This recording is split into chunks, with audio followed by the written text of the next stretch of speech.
paint will be filthy and embedded with contaminants like tree sap, so I'll really be taking my time today because my goal for this car is to make it look brand new again, and you guys will want to stick around until the end of the video to see that, as when the new owner picked it up, he was absolutely thrilled and is definitely worth the wait.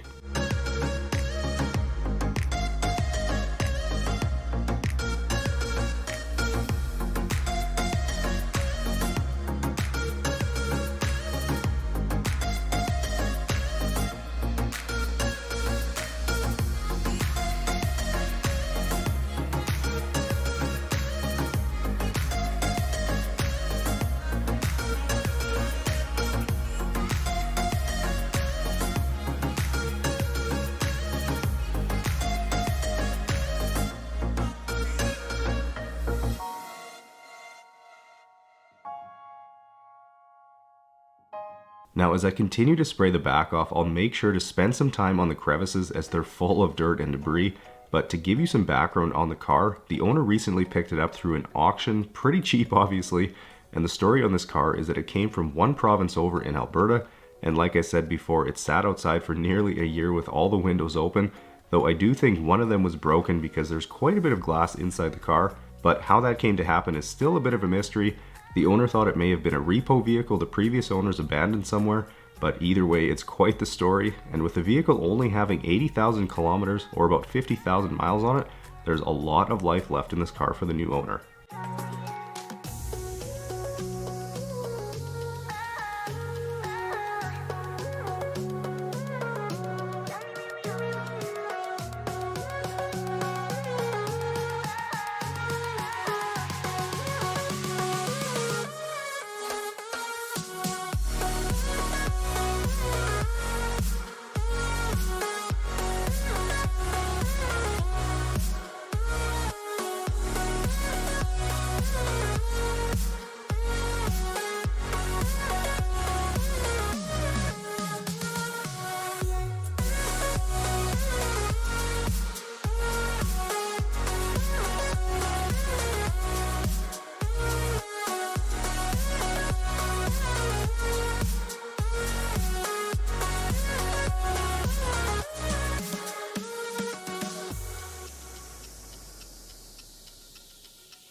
Moving up to the front bumper, and while there isn't much for debris hiding in the crevices here, there is a bit of a film on the paint here that isn't budging with the pressure washer, so the wash stage should take care of that in a little bit.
Now to take care of the trunk jam, I'm going to first remove the couple of items that were left in the trunk, which apparently were left from the previous owner, and then I'll remove both of the carpet liners from in here, so that way if any water ends up inside when I pressure wash it, it can simply be wiped up, and after getting rid of the bulk of the leaves, I'll blast the rest out.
Okay, with the car covered with super thick Detail Geek megafoam, I'll take the opportunity to use my boar's hair detail brush around the entire vehicle, getting any remaining dirt or debris lifted out of all the crevices, like the door handles, behind the gas door, and of course around all the exterior badging.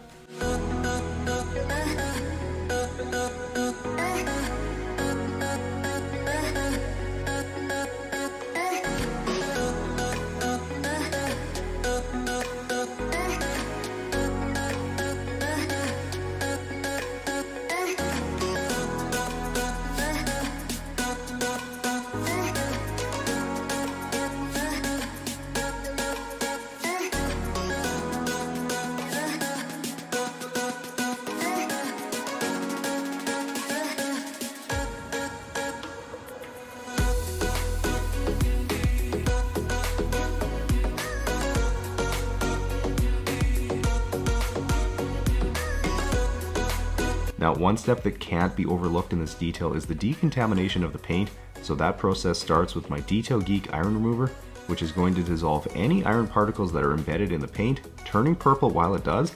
So I'll get that sprayed on every panel and wheel, let it sit for about 3 to 5 minutes, and then just simply rinse it off.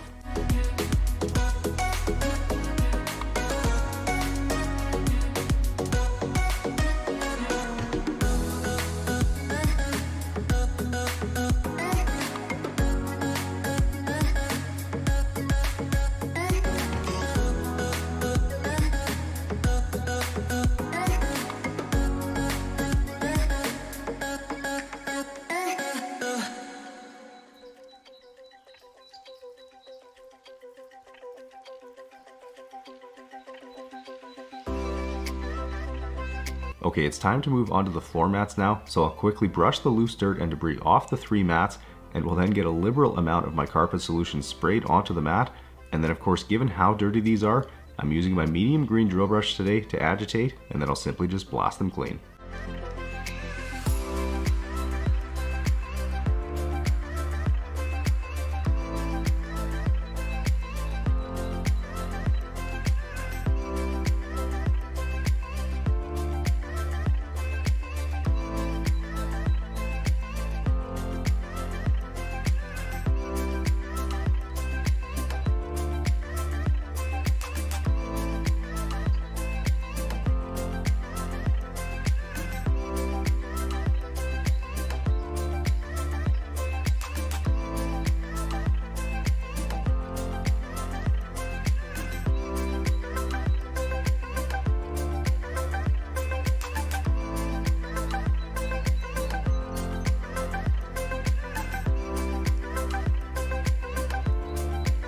Alright, well it's finally time to dive into the bulk of the work on this detail, and that's the interior. So after disconnecting the battery and the electrical connections underneath the seats, I'll get them removed, and here's a look at what was hiding underneath them. Basically just more of the same: dirt, leaves, garbage, and even a pile of some random dried up white stuff. Then the next step is to quickly get the back seat removed and see what was underneath it. Looks like a fair bit of broken glass and more leaves. Then, because there's no good way to clean this inside the car, I'll also get the center console removed, as well as a number of components on the dash.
working my way around with the vacuum, and you might already be able to tell or even know from previous Chrysler vehicles that I've done, but the quality of carpet in here is actually pretty good, which makes the vacuuming so much easier as nothing is really getting stuck to it. And with the interior sitting open to the elements for as long as it did, the dirt has made its way deep down into the fibers, but the good quality carpet is allowing me to get all of that sucked out without too much trouble. So it's pretty amazing to see just how big of a difference vacuuming makes on this car.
Moving up to the driver's footwell, and I wanted to quickly remind you guys about the second channel, the Detail Geek 2.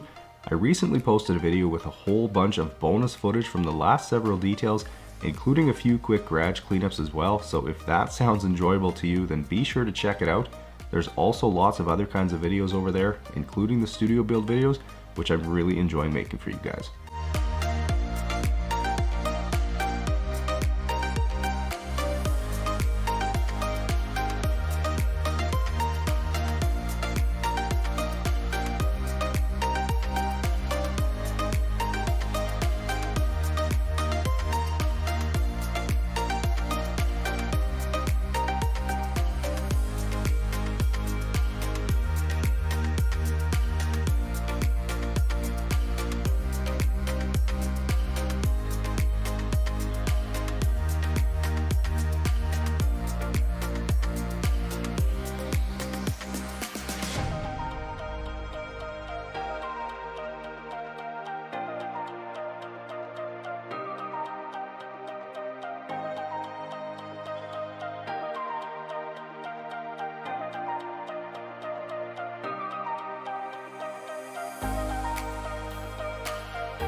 Now, here's a tool that I don't use very often when detailing, and that's my needle nose pliers, which I'll use to pull this random staple out.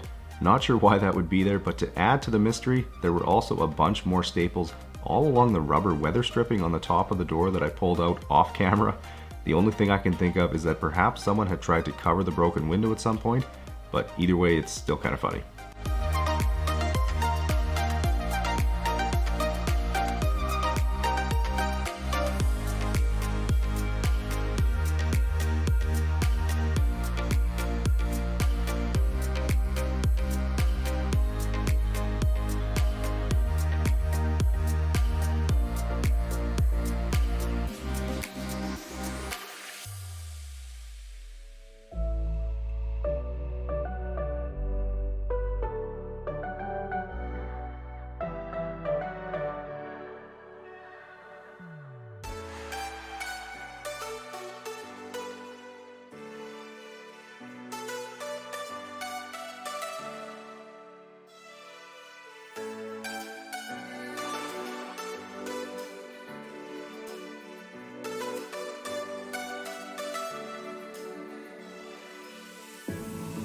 Starting on the back seat now, and as you can see, the back seat didn't fare too well being open to the elements, but thankfully it wasn't any worse than this.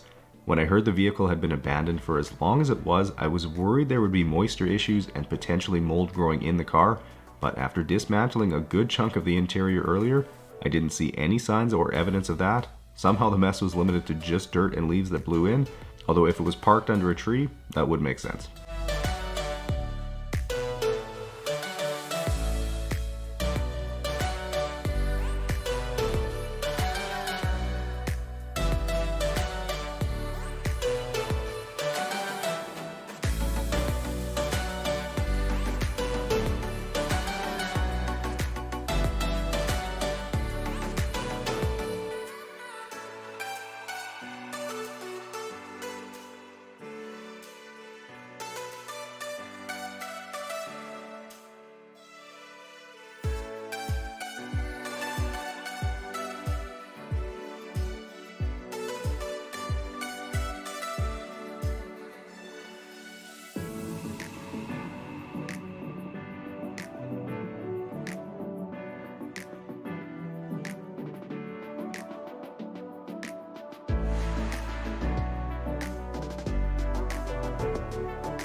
Now as I start extracting the back seat cushion, you'll notice I'm using my medium green drill brush today, and that's simply because I know there's still dirt embedded in the fabric even after vacuuming, and given the circumstances with the car, it just made sense to go a little bit more aggressive today off the hop. But the nice thing about my green drill brushes is that while they are stiffer than the soft white ones, I made sure they weren't as stiff as other brands out there, which can actually damage vehicle carpet and upholstery if used too aggressively. So my Detail Geek ones are safer to use on your vehicle.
Moving to the carpets now, and once again, because the carpet is good quality, I'm expecting it to clean up pretty easy today, but it also helps to have the right tools for the job, and that's the combo here of lightning fast, my green drill brush, and then the Bissell. And as you can see by the color of water coming through it, the carpet was pretty dirty here, but it is going to look brand new when I'm done. If any of you are curious as to where you can get any of the products or tools I use in my videos, well, I've got all the links listed down in the description for you.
Here's the bucket of nasty water pulled from the Chrysler today, along with a nice layer of sludge at the bottom.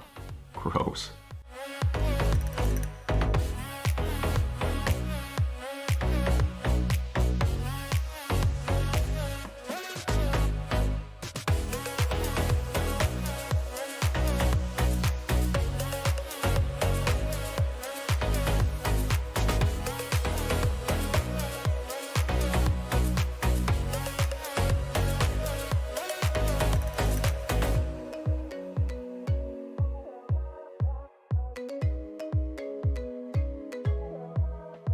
Working my way around the interior, and since the dirt was really caked on, I'm opting to use some of my Detail Geek all-purpose cleaner diluted 4:1 here, which is heavy strength, and as you've seen before, the combo of the APC and the steamer is able to quickly cut through the dirt. And once I've gone over the entire door, I'll blast out all the crevices and then wipe the door down with a slightly damp microfiber towel.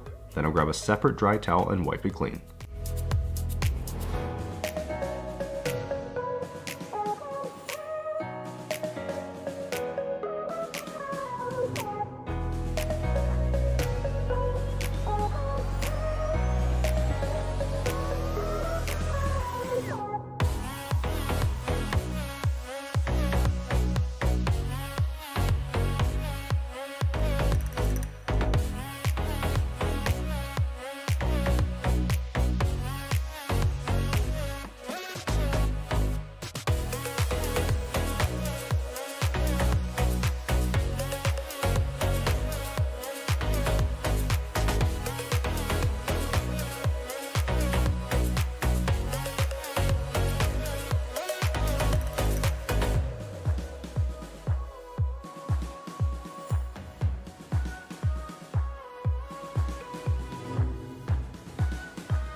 Moving to the substantial number of interior trim pieces I removed earlier now, and the process for getting them clean is the exact same.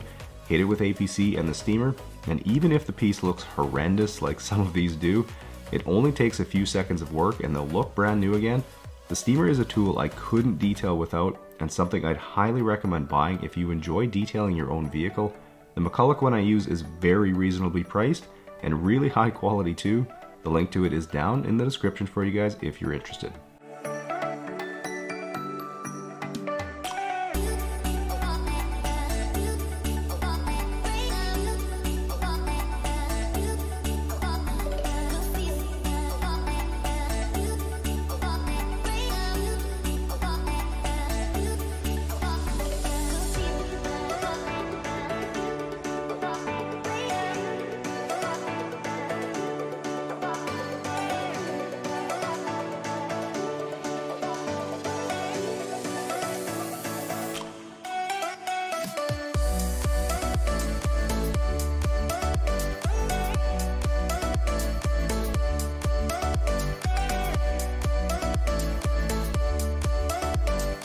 Starting on the console now, and I'll once again use 4:1 APC here, but to answer a question that I'm sure some of you have, and I know I've seen people ask before, no, I've never lost any screws or pieces when I dismantle an interior.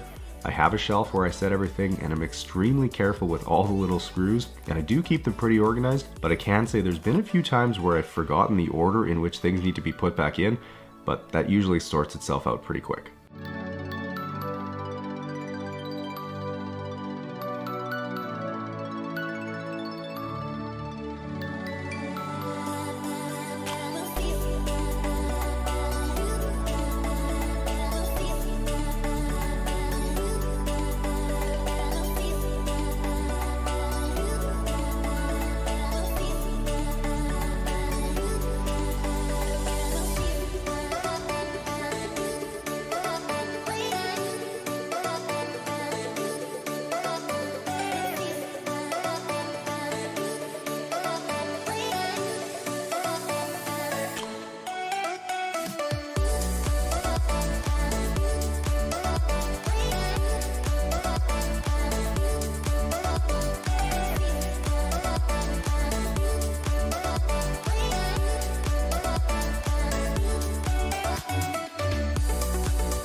Okay, moving outside now, and it's time to turn our attention to the paint and finish the decontamination process. So I'll spray on some Detail Geek Quick Detailer to act as lubricant, and we'll then use some Pinnacle Ultra Poly Clay to ensure that all the surface bonded contaminants like tar, tree sap, or other road grime are removed from the paint. Once this is done, the paint will be perfectly clean and ready for a sealant. But the other thing the Quick Detailer is really good at is for in-between waxing or sealing your vehicle, as it can easily and safely remove light dust or fingerprints, and is the perfect thing to use to keep your vehicle looking its best after every wash. You can find it on my website at detailgeekautocare.com, or perhaps you need a last minute gift idea like a gift card to the store. Those are always available and you don't have to wait for shipping.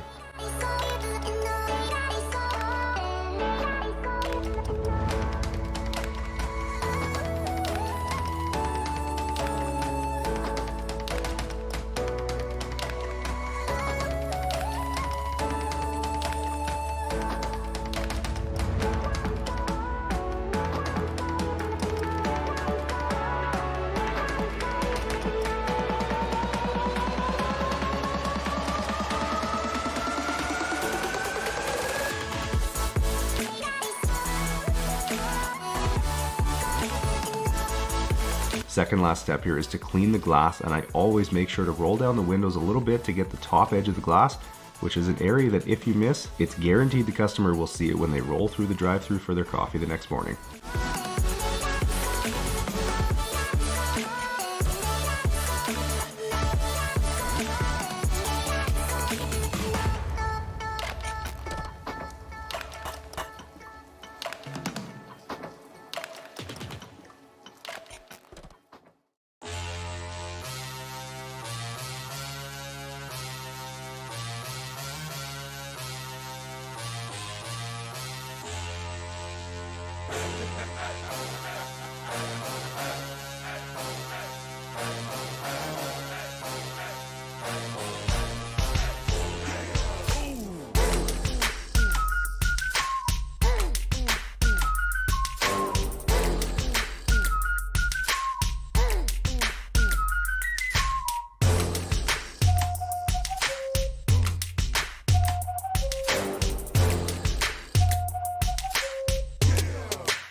Yeah, quite the transformation, eh? This thing looks amazing. Yeah, it's like brand new.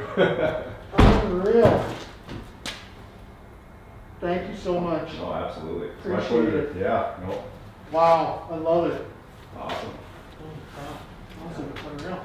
Yeah. Amazing. No, Appreciate it. No, absolutely. Holy. Yeah, there's about 12 hours of work in there, so it took a bit of time, but yeah, pretty happy with how that turned out. So I can't believe it. yeah, Absolutely love it. yeah, awesome. Appreciate it. No, you bet. Thank you very much. I'll give you that. And, Thank you, sir. Okay, Take see ya. care.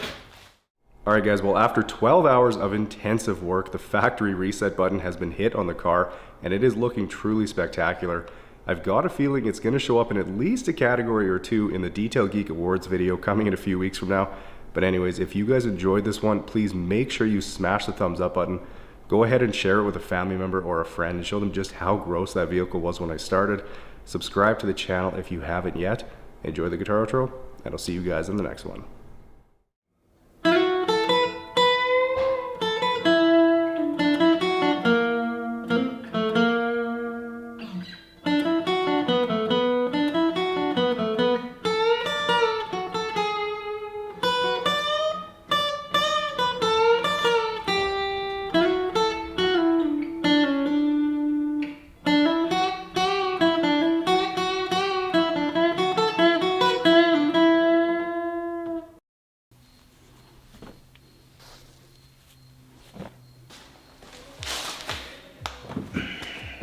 Hey, what is going on guys, and welcome to the video.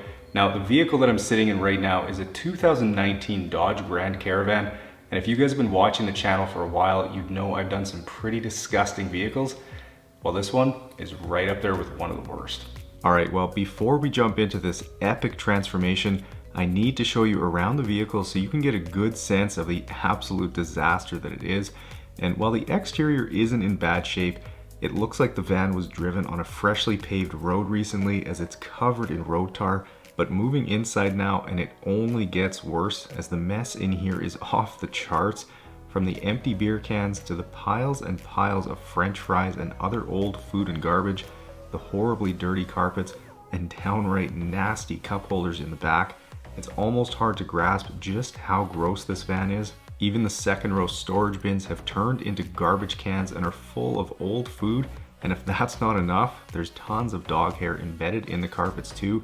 But just before we dive into all the French fries, make sure you're subscribed to the channel and that you've got the bell on so you never miss out on a future video. Alright guys, well it's pretty clear I've got an enormous challenge ahead of me to get this van looking brand new again. So as always, sit back, relax, and enjoy the transformation.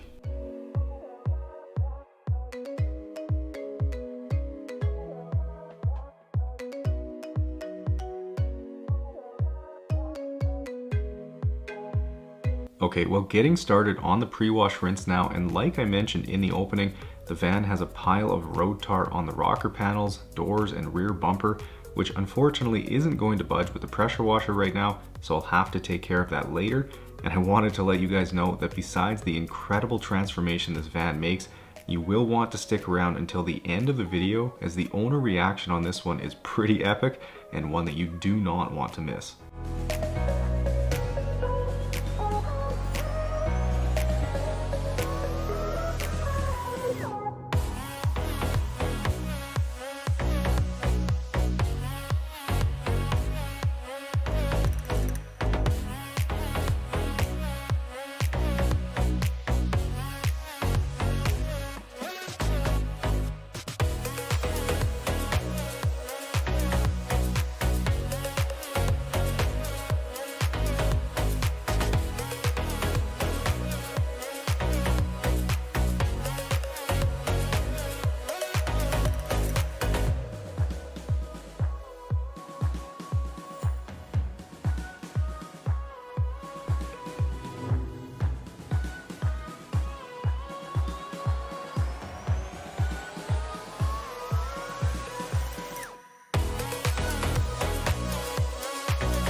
Now, I'll never really understand how this happens, but the door jambs on the sliding doors were full of French fries and other sticky goo, so the only way to get them clean is to blast them out with the pressure washer, which thankfully makes pretty quick work of it.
Now with the pre-wash rinse complete, I'll grab my Detail Geek Megafoam and start prepping my foam cannon by filling it up with water, adding some Megafoam and then shaking it up really good.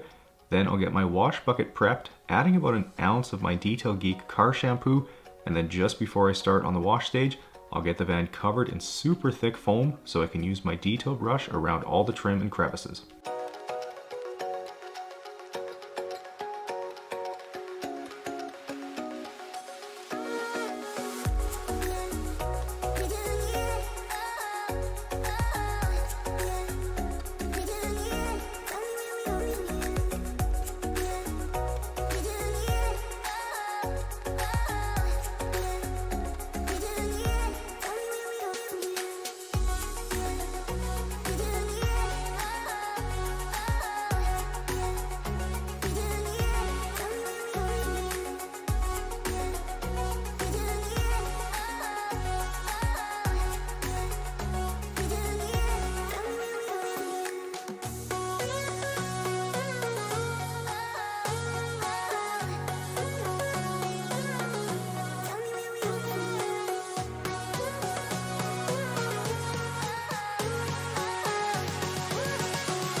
Starting on the couple of floor mats that were in the van now, and I figured it was a good time to remind you guys about the second channel, the Detail Geek 2, which is where I post everything from shorts to ASMR videos, compilations, day in the life videos, and even the garage cleanup videos that you guys like so much, one of which I just posted earlier this week. So if you guys are a fan of muddy things getting cleaned, well, be sure to head over there and check that one out.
Alright, with the van back in the garage now, I can get to work on removing the seats and some of the trim pieces, as there's no way that those things can be cleaned properly with them still in the vehicle.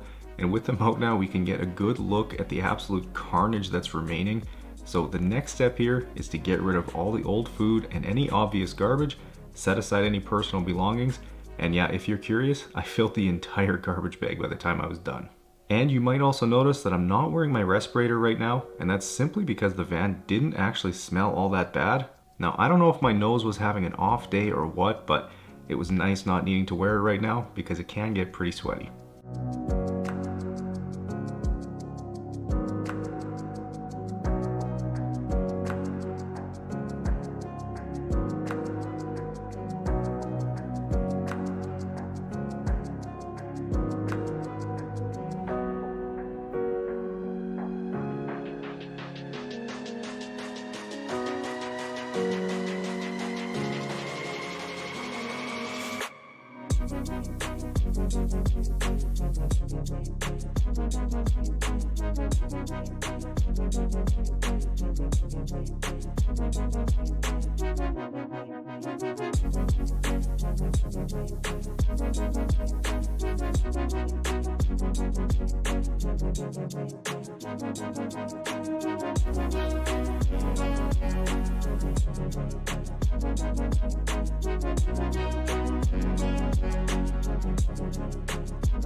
Now, like I mentioned earlier, there's a ton of dog hair embedded in the carpets here, and it's really stuck in there. So I'm going ahead and using my lily brush to help get those trapped hairs out. And as you can see, it pretty well effortlessly pulls them out. So for anyone out there who struggles with pet hair in their vehicles or at home, I've got these brushes available on my website at detailgeekautocare.com. And I would highly recommend giving them a look, as they're pretty inexpensive and they will last for quite a long time.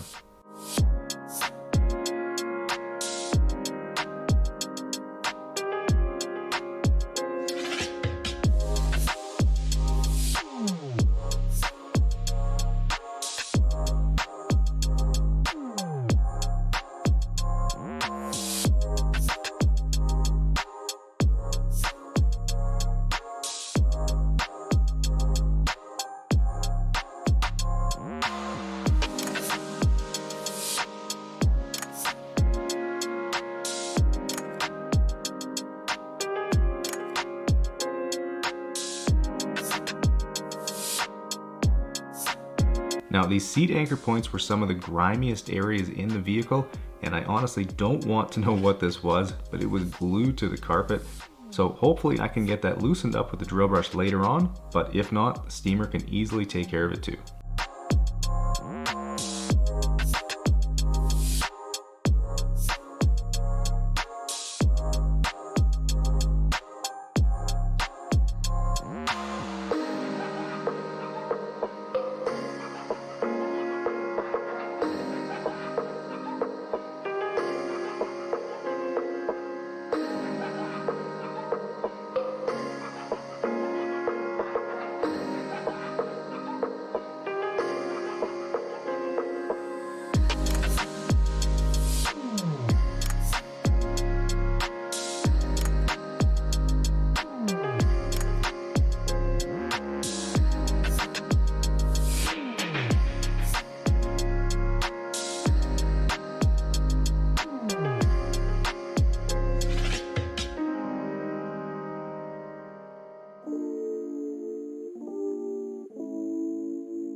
Working my way around with the vacuum now, and this angle should give you an idea of how thin the carpet in here is, which unfortunately means it's pretty poor quality and not as easy to get perfectly clean, especially these high traffic areas, which really has me wondering why they don't make vans like this with rubber floors. It's no secret vans tend to be pretty messy, so having a rubber floor here would be far more practical from a cleaning perspective. It would certainly add to the utility that a van offers, which is a big reason why people buy them.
starting on the trim now, and I'll grab my Detail Geek boar's hair detail brush and get to work agitating around all the trim and crevices, which will make things cleaner and easier when I have the steamer out later on.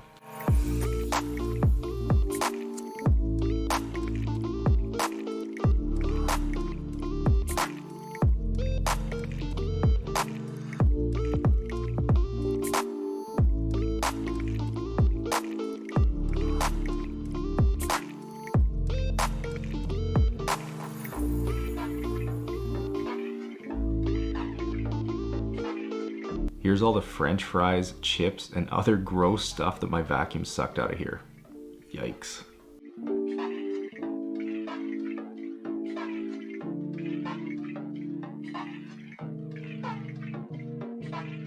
Alright, well, starting on extracting the carpets now, and you can see there's some barbecue sauce stuck on the carpet here, which I know from experience just needs a bit of persuasion from my green drill brush to remove. And for the hard to reach seat anchor points, I'll switch over to the 2-inch brush, which loosens up that crud pretty quickly.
Working my way around the van now, and it's time for this week's members question, which comes from Joel, and it's: would you like to recommend a brand or a speed of the drills that you use with the drill brush, and are the battery powered brands strong enough? So I know I've mentioned it a time or two, but the drill I'm using here is an 18-volt Bosch drill, so yes, battery powered ones are definitely strong enough to get the job done, though in my experience you'll want to use an 18-volt one as the 12-volt ones don't have quite enough power, but basically any 18-volt drill will work fine.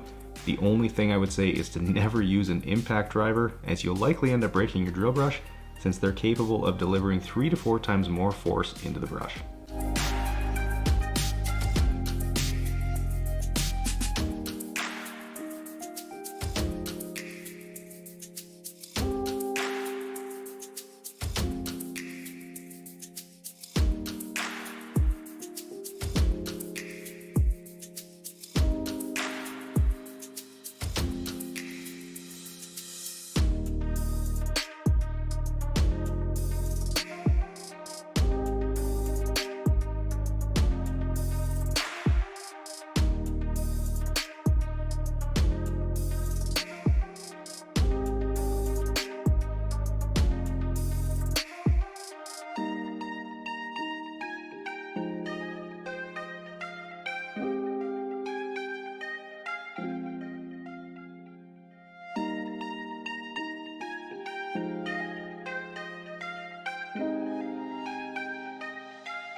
Here's the bucket full of absolutely concentrated filth pulled out of this van. Gross. Okay, starting on all the trim now, and I'm first spraying on some of my Detail Geek all-purpose cleaner, diluted 10:1 here, which makes cleaning up this disgusting mess much easier, as the APC coupled with the steamer will basically obliterate anything in its path. So for anyone out there who enjoys cleaning their own vehicle, this all-purpose cleaner is something I'd highly recommend having, as it's one of the most versatile products that I use, and it's even dilutable, which means one bottle is going to last you quite a while. You can find it along with all the other new Detail Geek chemicals on my website at detailgeekautocare.com.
Now for this big second row trim piece here, it's covered in sticky goo like the rest of the interior was, but I do have to say I'm thankful that I didn't find a single piece of chewed up gum in the van, which is something I've dealt with in the couple of previous vans I did that were like this.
Okay, with the leather cleaned and conditioned, I'll start on dressing and UV protecting the interior trim with 303's Aerospace Protectant, which, as you know, is one of my favorite products because it works so well and leaves all the plastic with a matte finish that really just looks incredible.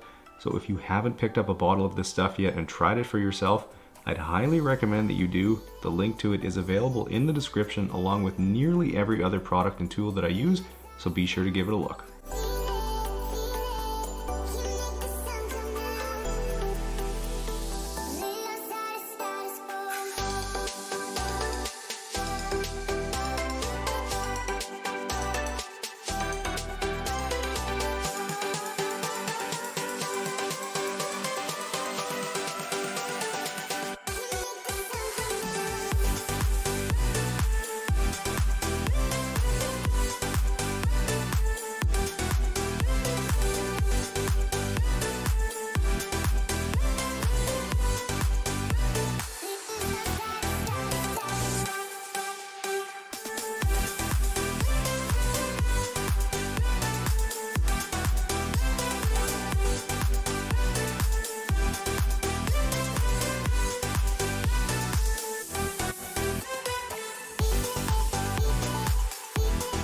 Second last step here is to get some of my glass cleaner sprayed onto my waffle weave towel, which is the secret to streak-free glass in case you didn't know.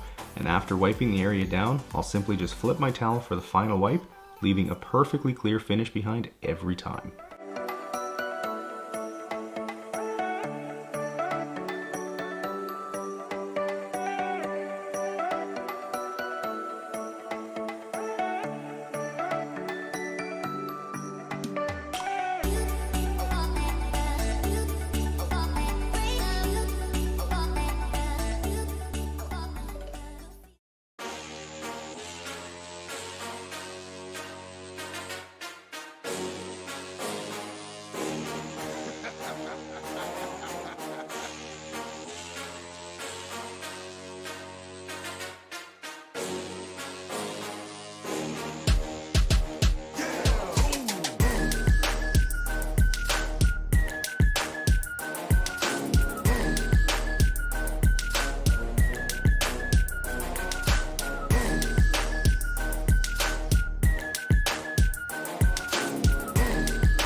Hey, how's it going? Good, how are you? Good. It looks amazing. Yeah, it's looking good. Oh my god. Yeah. I've never had a detailed ever before. Like, we got her at Christmas time, brand new, delivered to us. Yeah. And she was my Christmas present. And then Nice. my kids were just like, and my husband destroyed it. And like, it's our only vehicle. So like, for the last 2 days, I'm just like, I don't care how it's gonna look amazing. Yeah, we have to have a look inside. That's where most of everything was done, right? Yeah, yeah. Oh my god, it looks good. Yeah. And it looks so pretty. She looks good. Wow. This is like probably the. Oh yeah, there's a few girl spots in there, yeah. Oh my god. This is like probably the worst, probably back here. Yeah. My 2 toddlers sit in the very, very back. Yeah. And I refuse to go to McDonald's and let them have sauces, but they still somehow get them in the box, and then they're just everywhere. And I'm just like, blows my mind. It's as close to brand new as I could get it, so. It looks better than what I got it at. Okay, so Yeah. I'll give you those and yeah, enjoy it. Okay, thank you. Hey, enjoy it. Thank you. See ya. See you. Alright guys, well, a grueling 15 hours later, and it's almost hard to believe that that's the same van that I started with. The transformation was incredible, and the disaster has been completely undone. Now, if you guys enjoyed this one, make sure you share it with a family member or a friend and show them just how disgusting that van was when I started. Go ahead and smash the thumbs up button. Subscribe to the channel if you don't want to miss out on future transformations like this. Enjoy the guitar outro, and I will see you guys in the next one.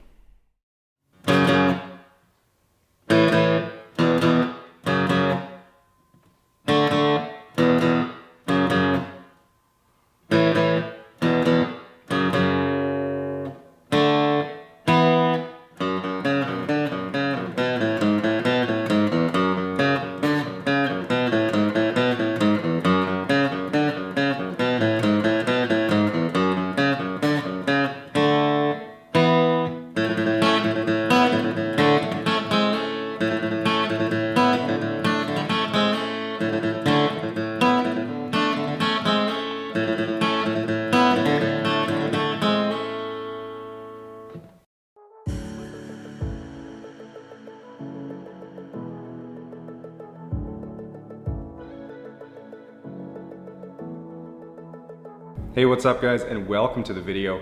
Now, the vehicle that I've got sitting behind me today is a 2010 Ford Focus that is absolutely filthy on the outside, and to be honest, the inside isn't a whole lot better. Okay, well, taking a look around the outside of this Focus, and it's pretty clear the car hasn't been washed for quite some time, as the dirt is absolutely caked on the paint, especially on the back where you can't even see it anymore. The wheels and tires are just as bad, and the carpeted wheel well liners are stuffed full too. But that's not all. There's an entire graveyard of dead bugs up on the front end to deal with too.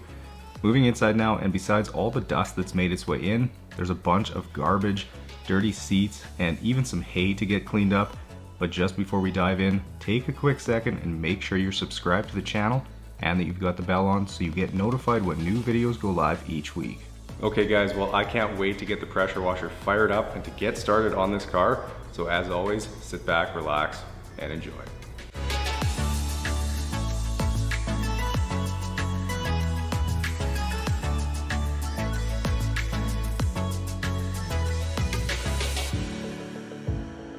Alright guys, well, as you may know, pressure washing is probably my favorite step of the detail, as it has the most visual impact on the vehicle and is honestly pretty easy on my end, so I'm definitely going to enjoy the pre-wash rinse today.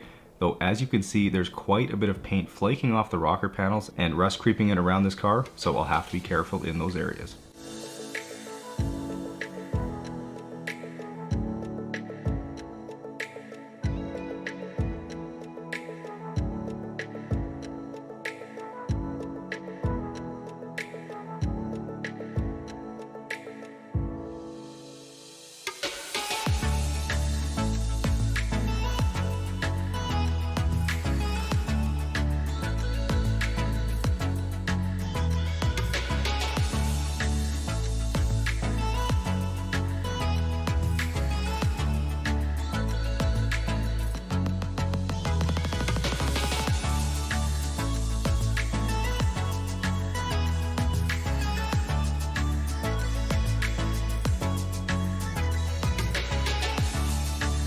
Alright, well, as I continue to bring things into focus here, you might remember this car as I detailed it just under a year ago, and the story on why it's back is actually kind of funny. So last time the owner's mom brought it in as she was tired of how dirty it was, and this time it's almost the same situation. His mom booked it in again, although this time it's for her other son who just bought the car from his older brother, so it'll be nice to get it cleaned up for him today, as I'm pretty sure it's his first car.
Moving to the graveyard of bugs up on the front end, and given that these bug guts have been on the car for so long, they're so stuck on and embedded in the paint that the pressure washer can't hardly touch them. So just before the foam bath, I'll get some bug remover sprayed on to help break them down a bit before my wash mitt hits them.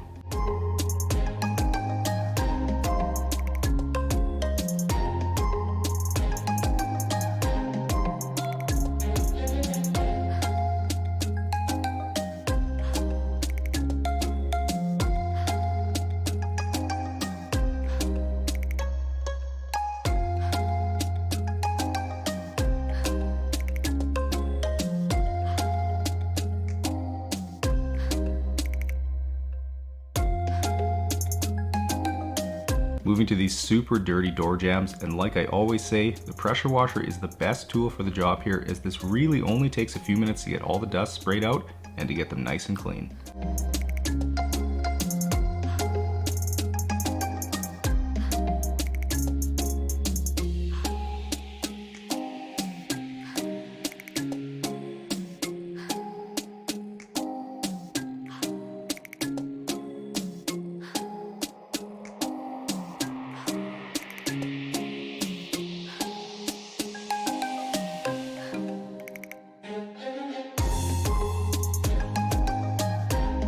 Now to tackle these bugs, I'm going to spray on some of my Detail Geek bug remover and let that sit for a couple of minutes, and when I wash it later, you'll see just how incredibly effective this bug remover is.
Now, since there's a bit of iron contamination on the paint, I'm going ahead and using some of my Detail Geek iron remover, which will safely dissolve those little iron particles, turning purple when it does, and then I'll simply just spray it off after letting it sit for a few minutes.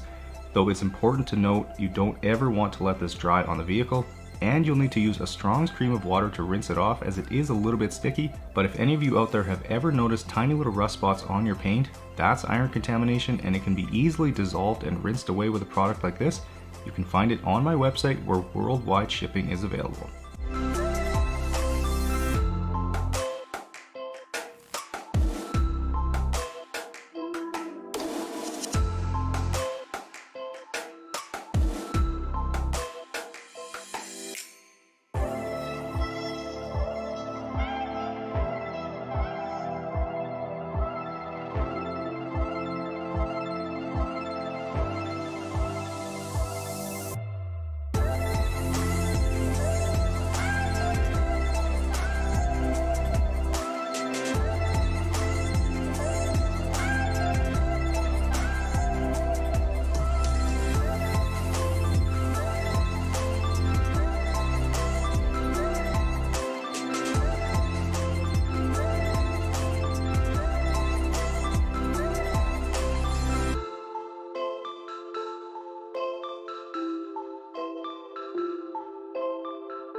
Okay, with the car back in the garage now, I'll disconnect the battery and quickly get the seats removed, as there's a fair bit of the mess this time I can't quite get at with them in the car, and while it's definitely not the worst I've seen, it really doesn't impact the process at all, just the time it's going to take to get it looking new again.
Working my way around with the vacuum, and this week's members question comes from Cassandra, and it's how can you tell between really good carpet quality and cheap carpet?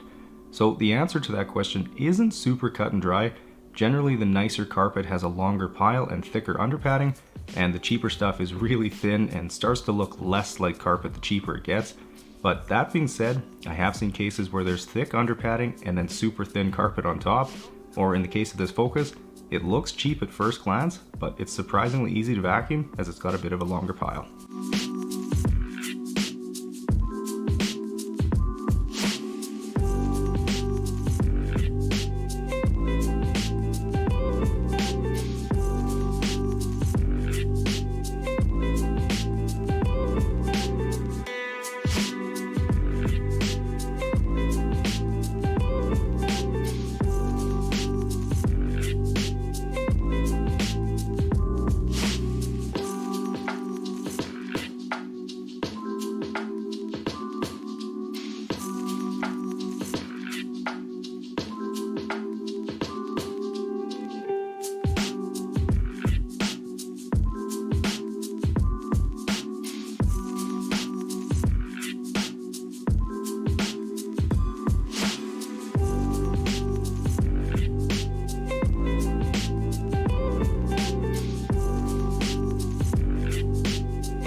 Alright, well, starting on the seats now, and I wanted to let you know that gallon sizes are going to be available for nearly all the Detail Geek chemicals very soon, and I've also been working on new products as well, so if you want to stay up to date on things, be sure to follow Detail Geek Autocare on Instagram, or keep an eye on the website at detailgeekautocare.com.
Moving inside to the back seats now, and a question I've seen asked a fair bit recently is how long does it take for the carpets and seats to dry out after extracting? And honestly, it's typically only a few hours, although the seats definitely do take a little bit longer, which is why I always start with them first, and I'll make sure to put some pressure on the extractor over the last few passes to make sure I can get as much water out as possible.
Moving down to the carpet now, and despite it not being all that visually dirty, as I start to make the first few passes with the extractor, it's clear there was a fair amount of dirt hiding in them. But one thing you'll always see me do is extract it from at least 2 different directions, as the pile typically lays in one direction, like back to front. So going over it from different directions will ensure I can get all the dirt and solution back out, so the carpet is perfectly clean when I'm done.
Here's everything the Bissell sucked out of the Focus today. Gross.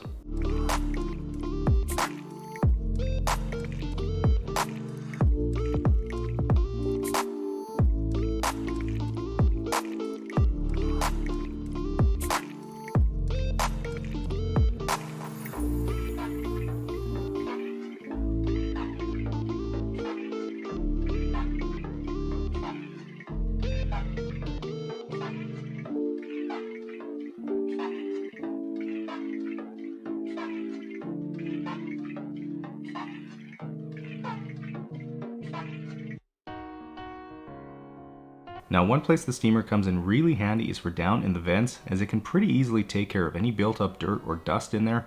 So for anyone out there who enjoys detailing their own vehicle, the McCulloch steamer I use is something I'd highly recommend, as it offers great quality for the price.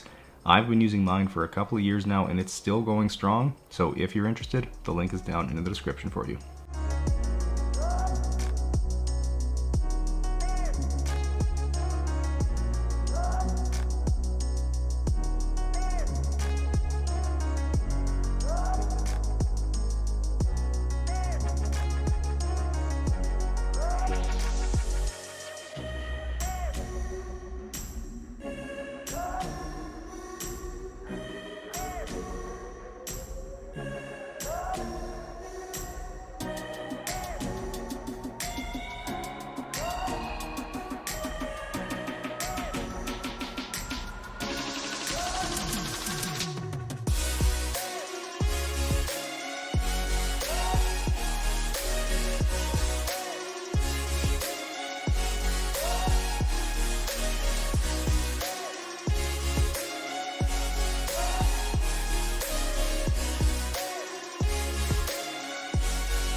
Now, as I work on applying 303's aerospace protectant around the vehicle, I wanted to mention that I recently added a few new hoodies and bunny hugs to my merch store, with the grungy DG logo being my personal favorite. So if you've ever wondered if I sell any Detail Geek merch, well, you can take a look at the store. The link is in the description for you.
Second last step here is to use some of my Detail Geek glass cleaner and a Detail Geek waffle weave towel to get all the glass cleaned and streak free.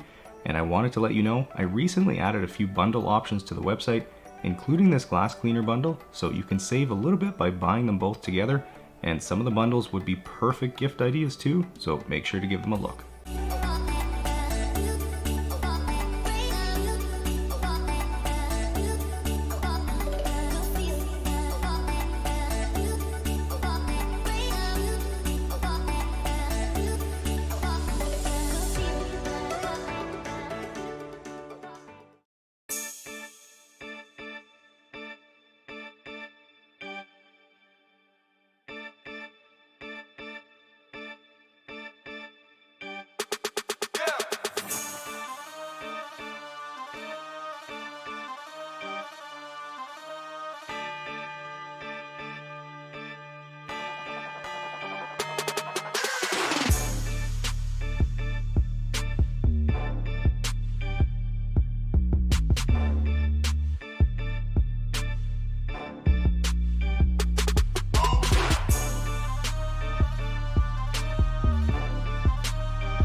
Alright guys, well what feels like a pretty quick 8 hours later and the Focus is all cleaned up and it's looking minty fresh.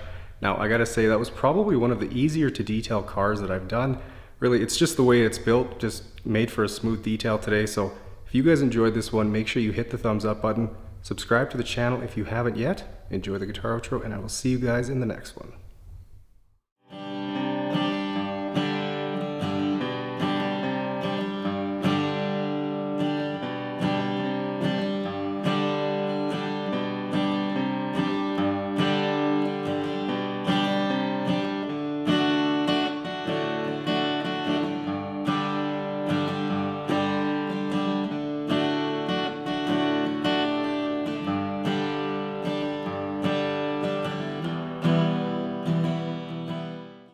Hey, what is going on guys, and welcome to the video. Now the truck that I've got for you today is an absolutely filthy 2019 Ford F-150, and for once, I actually know firsthand why it's so dirty. Okay, well, as the truck belongs to one of the workers who was out at the studio site recently where it was a complete mud pit, it didn't take long for the wheel wells and underside to be coated in thick mud while they struggled to move their trailer around. So a couple of days later and the mud is dried up and super stuck on the truck, but looking around and you can see the wheel wells are pretty stuffed full. Every inch of the wheels are caked with dirt, and everywhere else, well, it's just been painted brown with dirt. Moving inside now, and it's no surprise that it's really dirty as well. Floor mats are filthy, and besides all the mud, the seats are covered in chemical spills and transfer from clothes, so there is a pile of work ahead of me today. But just before we dive into it, take a second and make sure you're subscribed to the channel and that you've got the bell on, so that way you get notified when my new videos go live each week. Alright guys, well I am definitely looking forward to getting the pressure washer fired up today and revealing the beautiful blue paint underneath all that dirt. So as always, sit back, relax, and enjoy the transformation.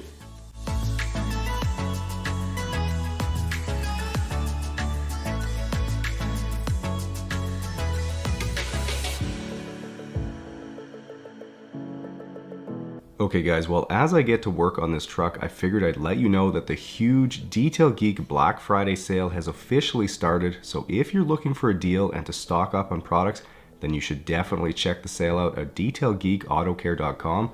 But one thing I do want to note is that shipping carriers are going to be overwhelmed this year. So if you want to avoid delays, be sure to get your orders in as soon as you can, and make sure you stick around until the end of the video, as I was able to record the owner's reaction when he picked up the truck, and it seems like forever since I've been able to do that for you guys.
Okay, starting on the wheel wells now, and like I mentioned in the opening, this truck belongs to one of the workers who was out at the studio site this past week, and I remember watching him pull his trailer through all the mud and thinking, ooh, that's gonna be fun to clean up. Well, joke's on me, because after he told me that he never had time to clean the vehicle, I sort of felt bad and figured I'd offer my services. So while I do enjoy pressure washing dirty vehicles, dealing with mud like this is a bit of a pain, as it takes quite a bit of time to get it all off.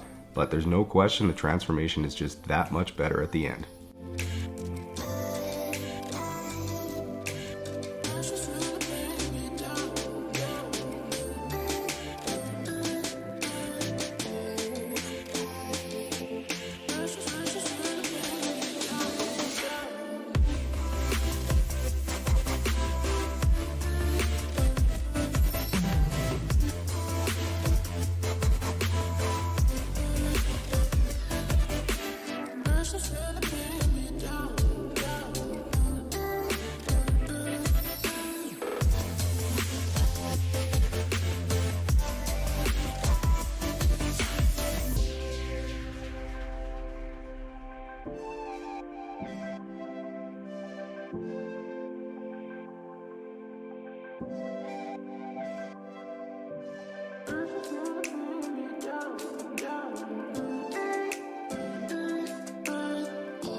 Okay, moving to the back, and as there's chemicals involved in the owner's line of work, they're obviously transported in the truck, and unfortunately there's quite a few spots in the box where things have spilled and dripped down onto the bumper.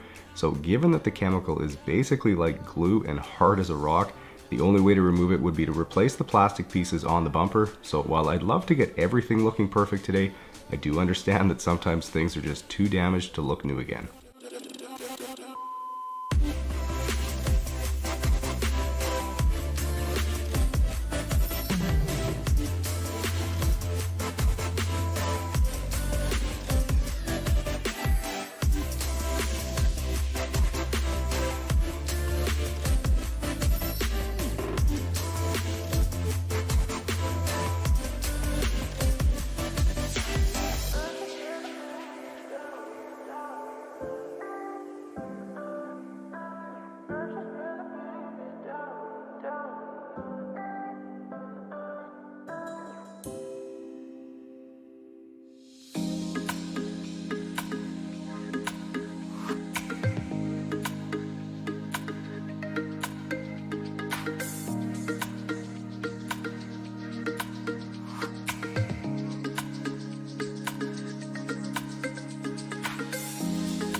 Now, since the mud out at the studio site was really thick and sticky, it's not making my job any easier here, but what does help is mixing in some hot water on the line feeding my pressure washer, which is something I only ever have to do with trucks like this.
Working my way around the truck, and just in case you haven't seen it yet, episode 2 of the studio build series is over on the second channel, so be sure to check that video out. I'm having a lot of fun making those videos for you guys, and it seems like you guys are enjoying them too, so I can't wait for you guys to see all the future episodes that are coming up. The studio is really starting to take shape now, but there is still lots of work left to do.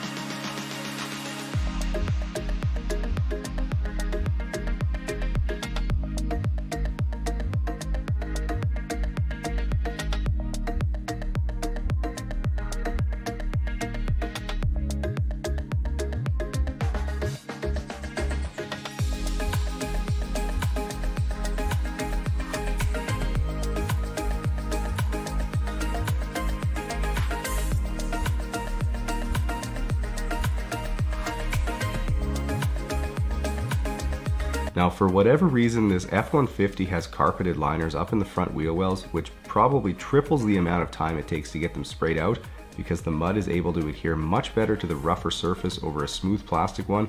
So I'm a little disappointed that Ford hopped on the bandwagon with these, but I'm sure they do serve their purpose in reducing road noise inside the truck.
Now, just before I wrap up the pre-wash rinse, I'll turn my attention to the underside where there was quite a bit more mud stuck on.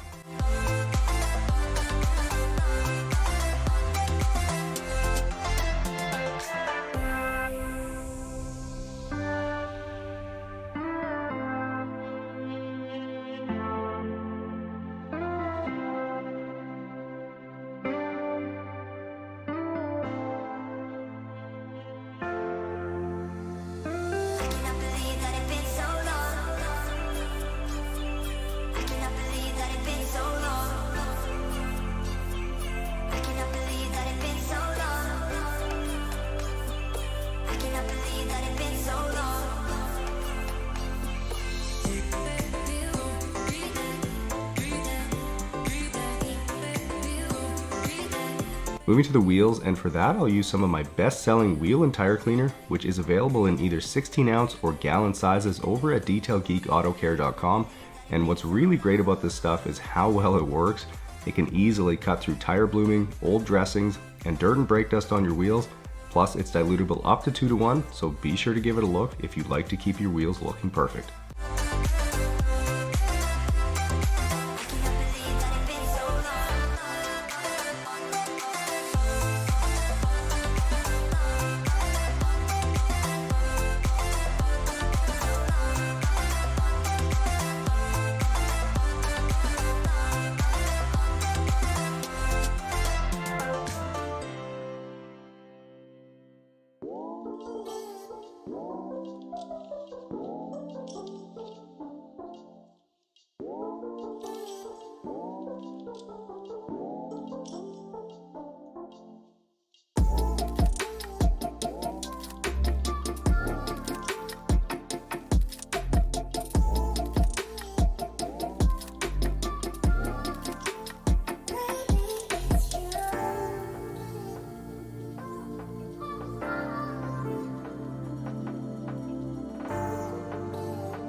Turning to the rubber floor mats now, and the process here is simple. Spray them off with the pressure washer, then agitate some 4 to 1 all-purpose cleaner with my medium green drill brush, and then just blast them clean.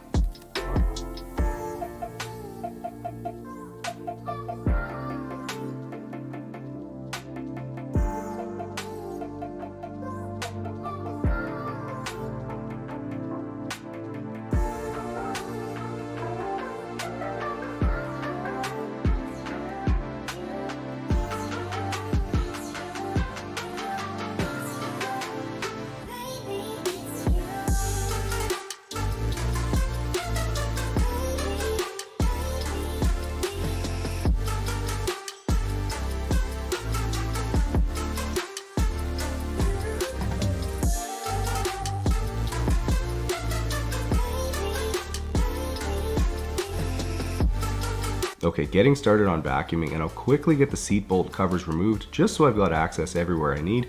And you can probably tell, but there's lots of room underneath these seats, so there's no need to remove them today as I can easily reach everywhere that I need to.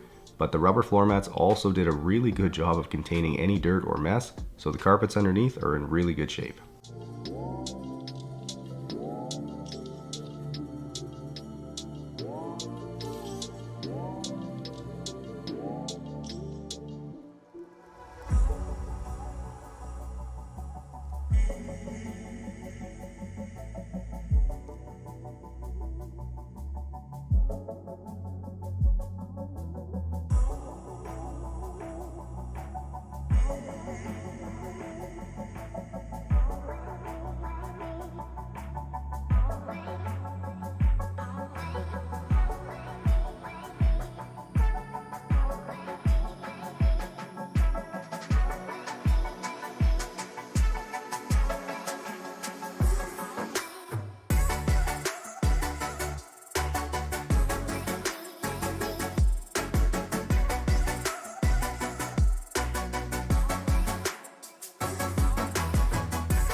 Now, one tip I have for leather seats is that when you're vacuuming them, you really need to stretch the seams open, as that's where all the dirt and grime likes to collect.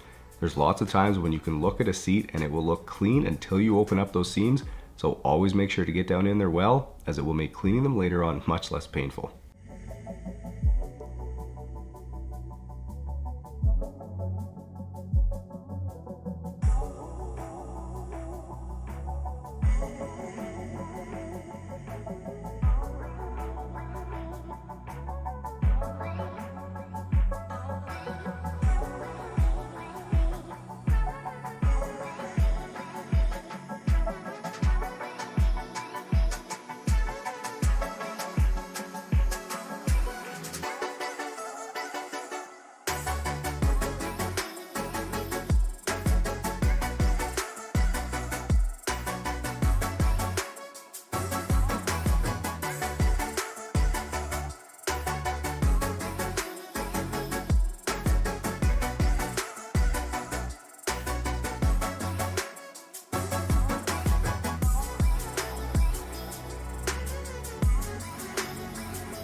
Now, just before I finish up vacuuming, I'll go around with my Detail Geek boar's hair detail brush and get down into all the cracks and crevices around the vehicle to lift out any dirt and debris. And then for any surfaces that are more prone to scratches, I'll switch over to the Ultra Soft brush.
Moving to the driver's footwell, which was easily the dirtiest area of carpet in the truck, and with some carpet solution sprayed on, I'll hit it with my Detail Geek soft white drill brush and then suck it all up with the Bissell extractor, which, as you know, is a very reasonably priced unit that is capable of delivering exceptional results. So if any of you out there have dirty carpets or seats in your vehicle, the links to all the products and tools I use are down in the description for you.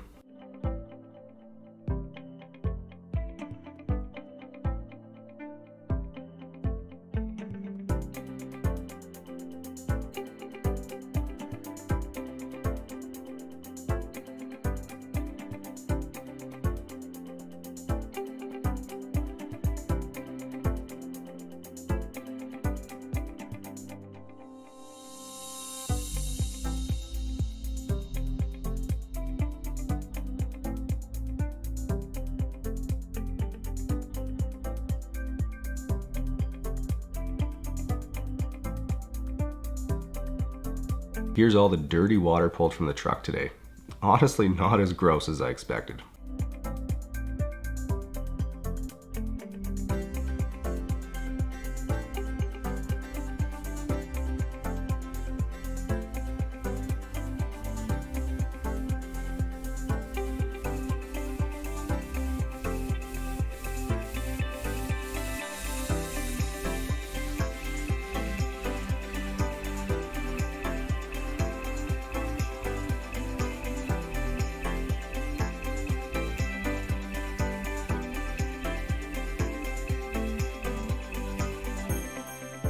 Now for interior trim this dirty, I'm first spraying on some of my all-purpose cleaner diluted 10:1 and then hitting it with the steamer and brush attachment, and that combo basically makes the dirt and grime just melt off the plastic. So after about a minute, I've got the door looking perfect again, aside from the couple small spots where there was some chemical transfer.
Okay, here's a look at the rear cup holder inserts, and I can't for the life of me figure out what this is.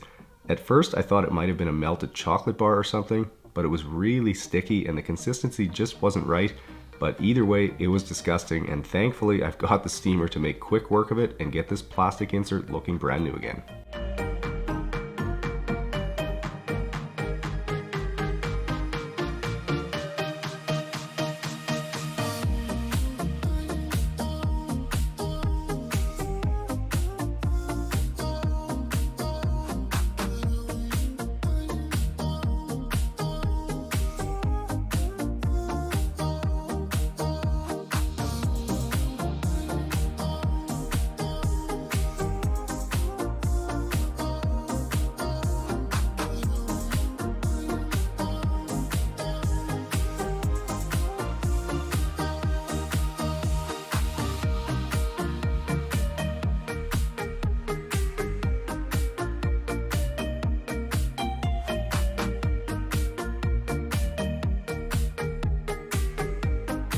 Alright, turning to the leather now, and with it being as dirty as it is and appearing to have chemical transfer on it, I'm going ahead and using the steamer as it definitely needs a more aggressive approach.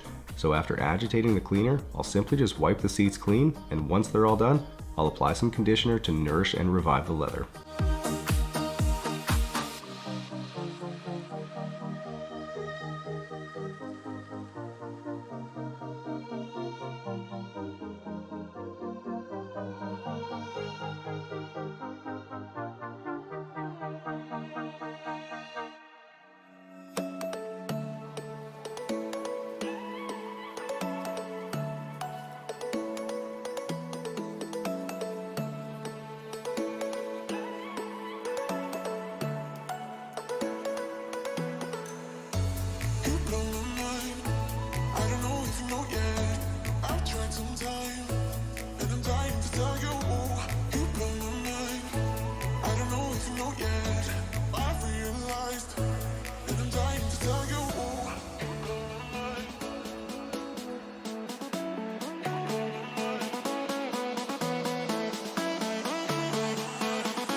Next up is to apply Aerospace 303 to all the interior plastic trim, And after spraying some into a microfiber applicator pad, I'll apply a nice even layer, which will leave the whole truck looking incredible.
Alright, well, to remove the sealant residue now, I wanted to give you a sneak peek at a new product coming very soon to Detail Geek Autocare, and that's these super plush dual pile microfiber towels.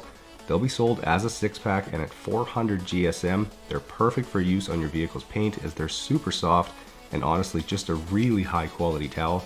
So keep your eye on the website at detailgeekautocare.com as these should be available within a week or two.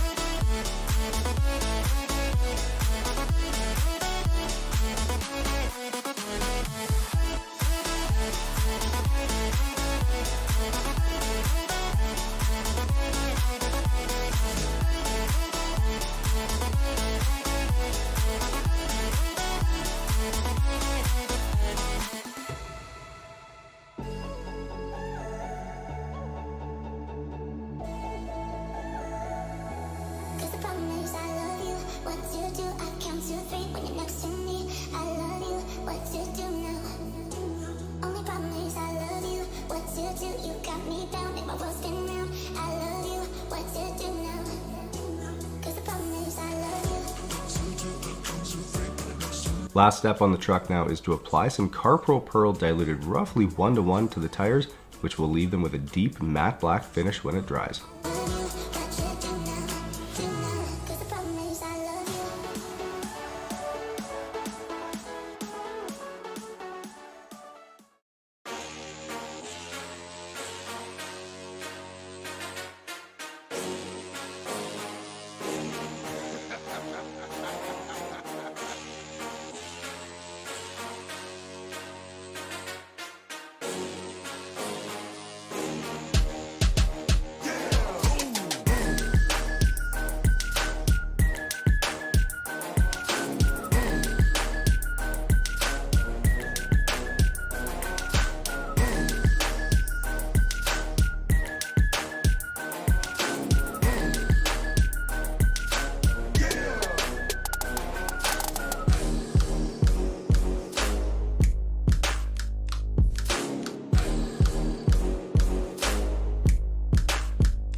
Yeah, it's looking good, man.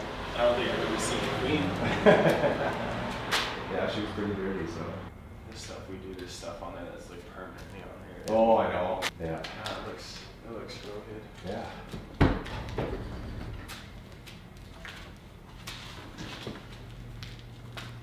Nice and clean. That's awesome. Yeah, it turned out good. Okay, well, I'll give you those and Perfect. all right, Awesome. enjoy it. Thanks, man. Yeah, see ya. All right, guys, well, 12 hours later and all the mud is taken care of and that blue paint is looking absolutely spectacular. Now, if you guys enjoyed this transformation, make sure you smash that thumbs up button, subscribe to the channel if you haven't yet, enjoy the guitar outro, and I'll see you guys in the next one.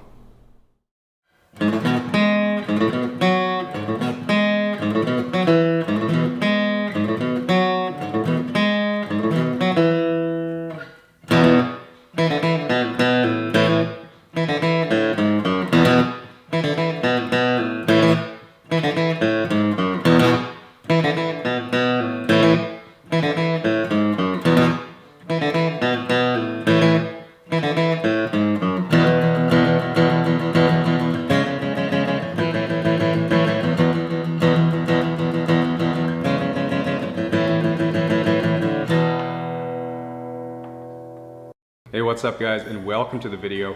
Now today's vehicle is a 2002 Pontiac Grand Am that the owner has been using for work for over a decade, and it's got some pretty nasty stains inside, so let's have a look around. Okay, starting with the exterior, and unfortunately it's in pretty rough shape and is rusting in quite a few places, but what isn't rusted out is just dull and grungy looking and definitely needs some work, especially the tires. But moving inside now, and besides the overwhelming smell in here, I haven't seen carpets this dirty for quite a while. There's all kinds of brown and orange stains all over, especially in the back. And of course the seats are pretty dirty and stained too, and the center console is covered in cigarette ash. But just before we dive into this mess, take a second and make sure you're subscribed to the channel. I post a new video like this every week, and if you've got the bell on, you'll get notified the moment they go live. All right, well, there's no doubt it's going to be a bit of a challenge to get all those stains out, and I am definitely going to need my respirator today as the whole vehicle just reeks of cigarette smoke. So sit back, relax, and enjoy.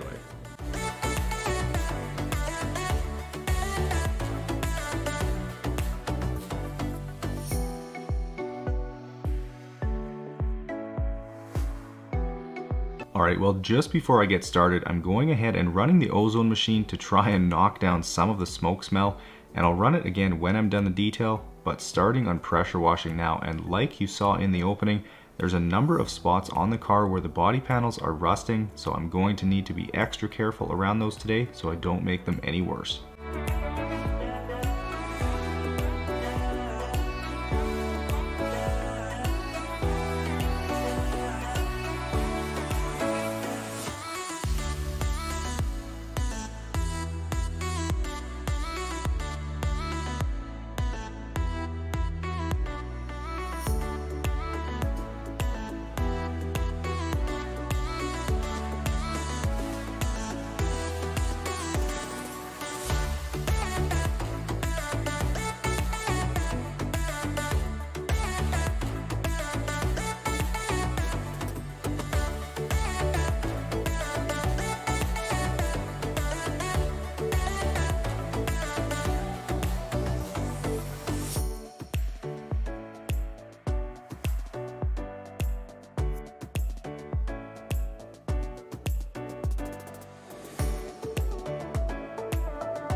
Working my way around the car now, and for anyone who might be wondering about my pressure washer that I'm using here, well, it's an electric Bertolini pressure washer that pushes 2 gallons per minute at 1900 psi, and if you want any further info on it, the link is right at the top of the description.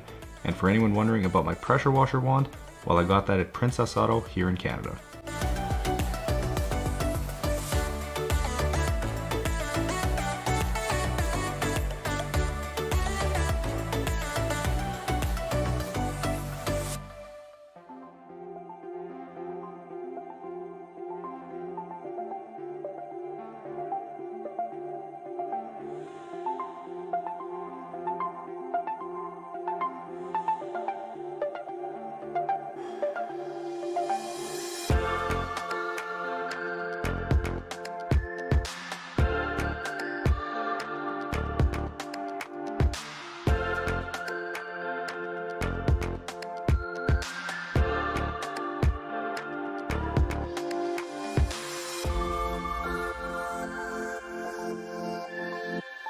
starting on these dirty wheels now, and I'll first get some of my Detail Geek wheel and tire cleaner sprayed on, which is easily able to cut through all the dirt and blooming on these tires, as well as take care of any dirt or brake dust on the rims.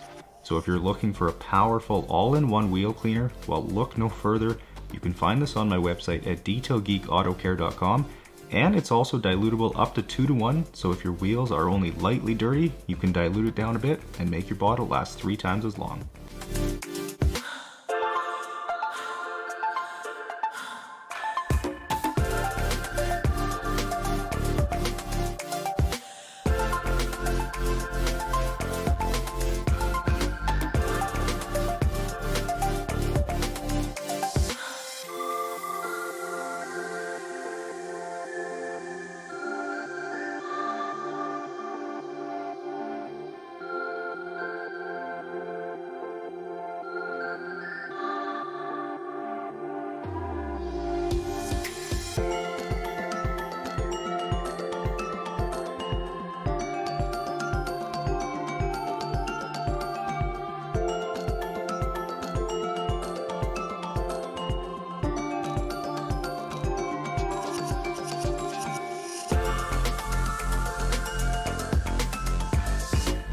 Now starting on the wash stage, and I figured I'd mention that I always use the 2-bucket method when washing a vehicle, which means having 1 bucket with soapy water and 1 bucket for rinsing my wash mitt. And I also have grit guards in the bottom of each bucket. If you aren't sure what those are, I've got links to them in the description for you. But basically you want to use a nice soft microfiber chenille wash mitt and go panel by panel, rinsing your mitt after each one.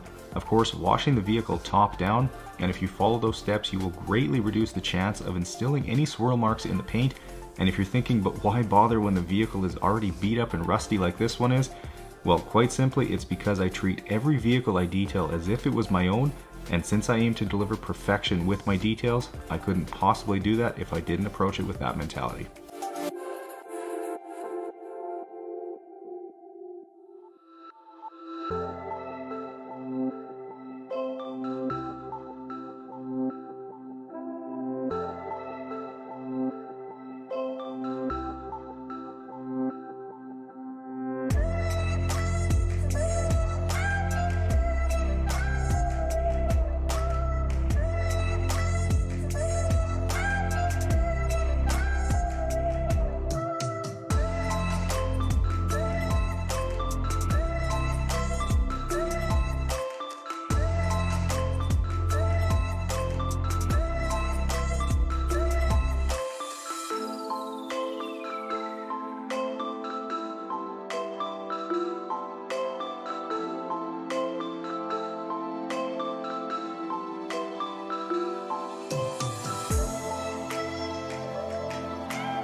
Okay, with the floor mats clean, I'll quickly get the seats removed after disconnecting the battery so I don't have any issues with the vehicle throwing a code, and I'll also get the back seat removed as well, and then looking at what's underneath them all, and it's safe to say the extracting is going to be good later on.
working my way around with the vacuum, and you can probably already tell that there hasn't been much for debris in the vehicle, which is a really nice change of pace. Plus, with the vehicle being older, it's got better quality carpet, which also makes the vacuuming process much easier as well.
Okay, well, starting on extracting now, and as usual, I'm starting with the seats since I know they'll need the most amount of time to dry out afterwards, and given how visually dirty they are, I'm opting for my medium green drill brush today, as I just have a feeling I'm going to need a bit more agitating ability around the entire vehicle to get these stains lifted.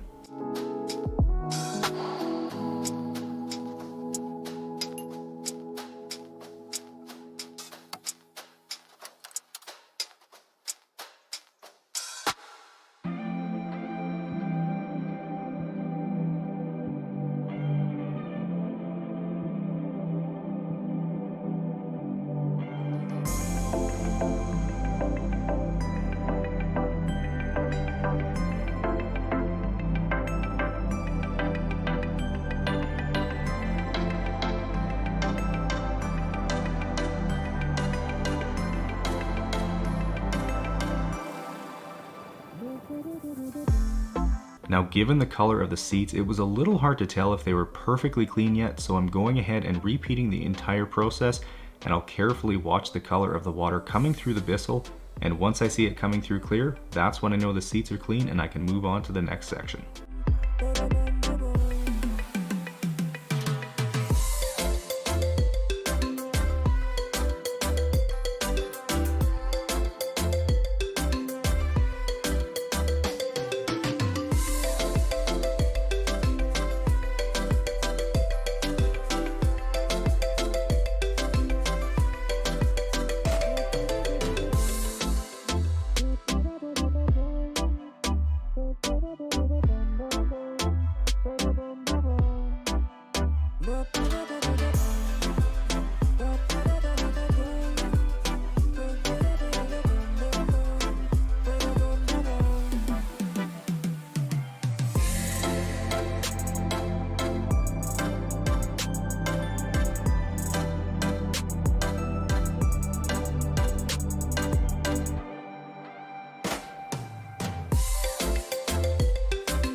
Starting on the back seat now, and I figured it was a good time for this week's members question, which comes from Joel, and it's, what is your best memory of your first car? I think you said it was an Acura Integra. Tell us a story about it. Now, the Integra I mentioned in an earlier video was actually my second car. My first car was a little 3-cylinder 1991 Pontiac Firefly, which I had for about a year, and one of the best memories I have of it was delivering pizzas in it for Domino's when I was 16. Not only did I make money on the gas mileage they paid me for because it was so fuel efficient, there were a couple of big orders I took where the car was absolutely stuffed full of pizzas, so it was quite the sight to see.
It's time to tackle the worst stains in here, so after spraying on some of my Chemical Guys lightning fast carpet solution diluted 20:1, I'll hit it with the drill brush, making sure to agitate well, especially around the edges where the majority of the stains are.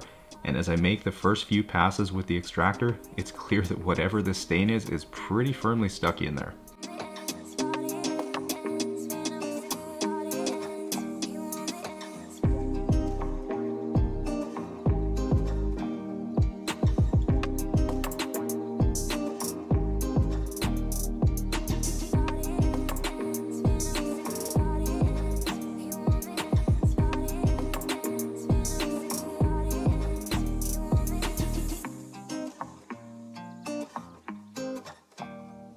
Now, like I mentioned earlier, I aim to deliver perfection with my details, so I'm certainly not going to give up here without a fight.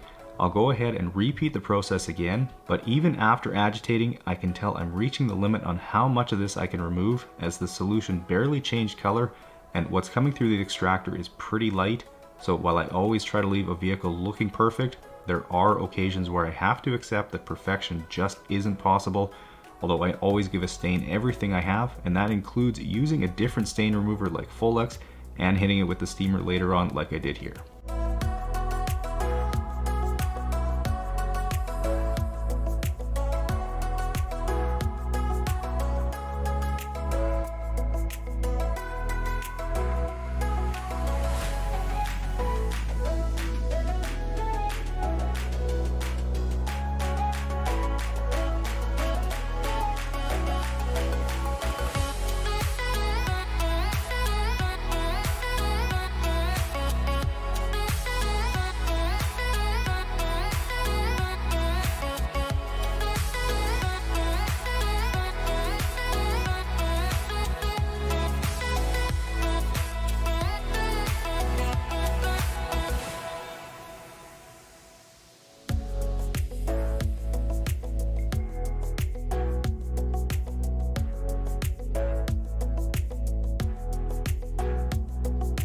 Starting on the other rear footwell here, and I wanted to mention that the recent Find Mike contest I ran is officially over.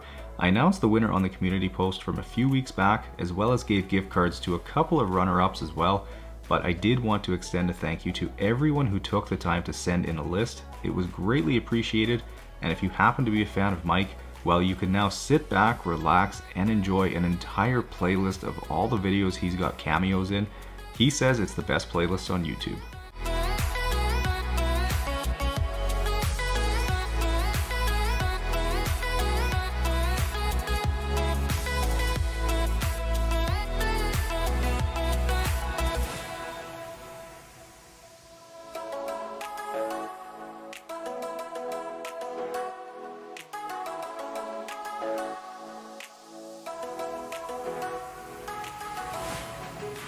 Here's the 2 entire buckets full of all the nasty stains pulled from the Grand Am. I haven't seen a water pour this filthy for a while. Gross.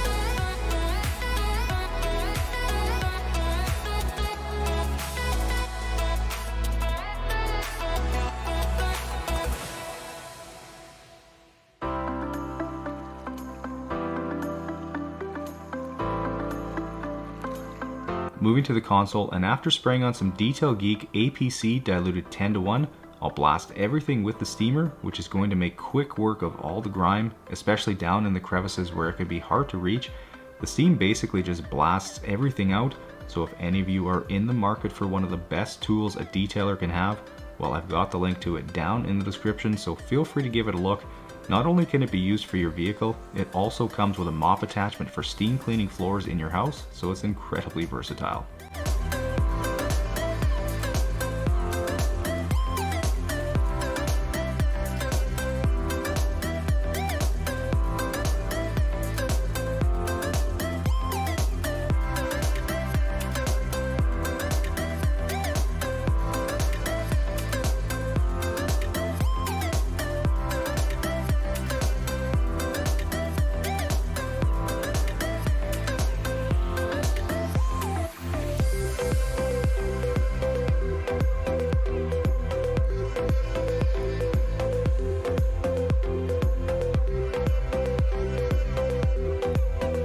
Now for all the trim pieces I removed earlier, the process here is simple. Spray on some all-purpose cleaner, blast it with the steamer and brush attachment, and then just rinse them off afterwards. Though it's important to note that you always want to move the steamer quickly and never hold it in one spot for too long, as it can easily discolor plastics if you don't.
Now to breathe some life back into this faded and dull paint, I'm using my Detail Geek synthetic paint sealant, which will boost the depth and gloss and leave it protected for about 6 months. But what I love most about the sealant is how easy it is to wipe off once it's hazed over.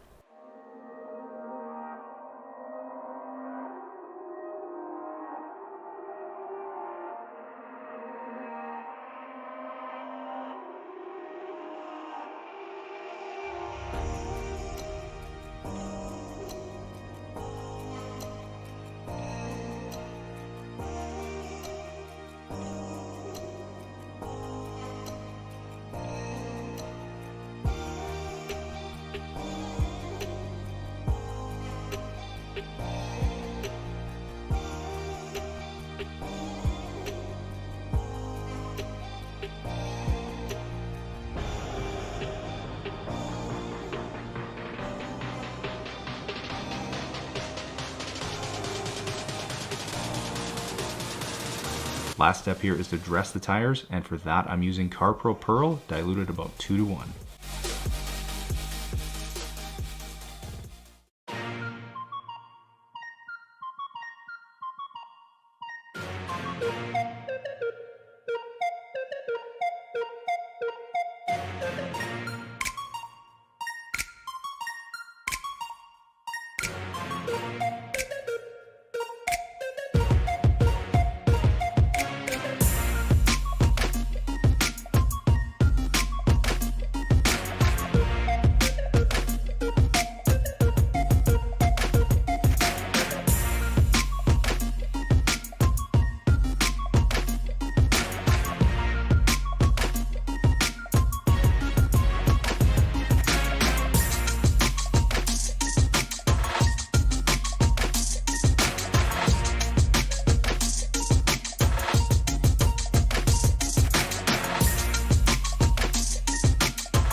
All right guys, well 10 hours later and the Grand Am is looking, I'd say, about as good as it possibly can.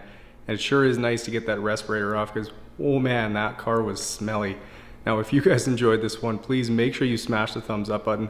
Subscribe to the channel if you haven't yet. Enjoy the guitar outro and I will see you guys in the next one.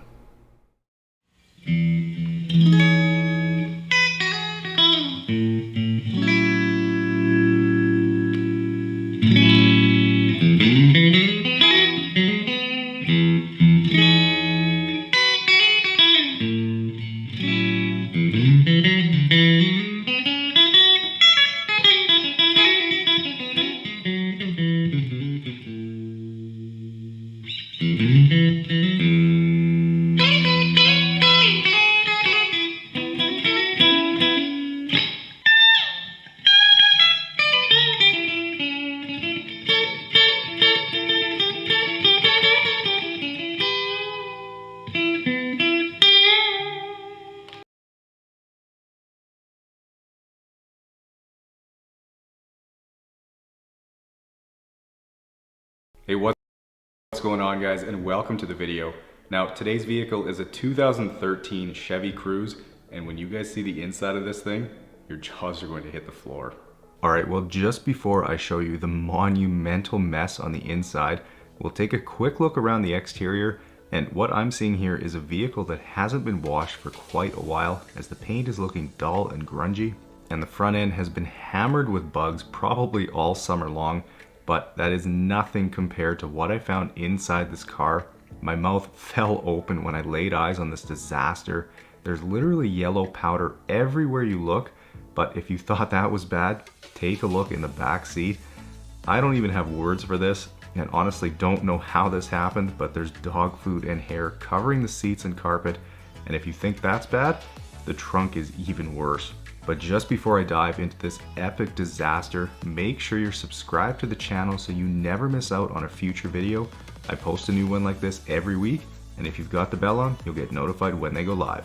Alright guys, well this car is easily right up there with one of the dirtiest cars that I have ever detailed, which means I'm going to have one heck of a challenge ahead of me today. So as always, sit back, relax, and enjoy.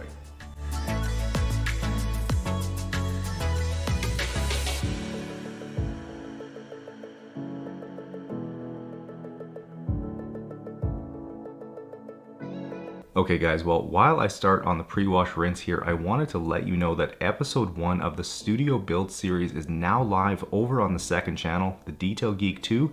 Here's a quick couple clips from the video.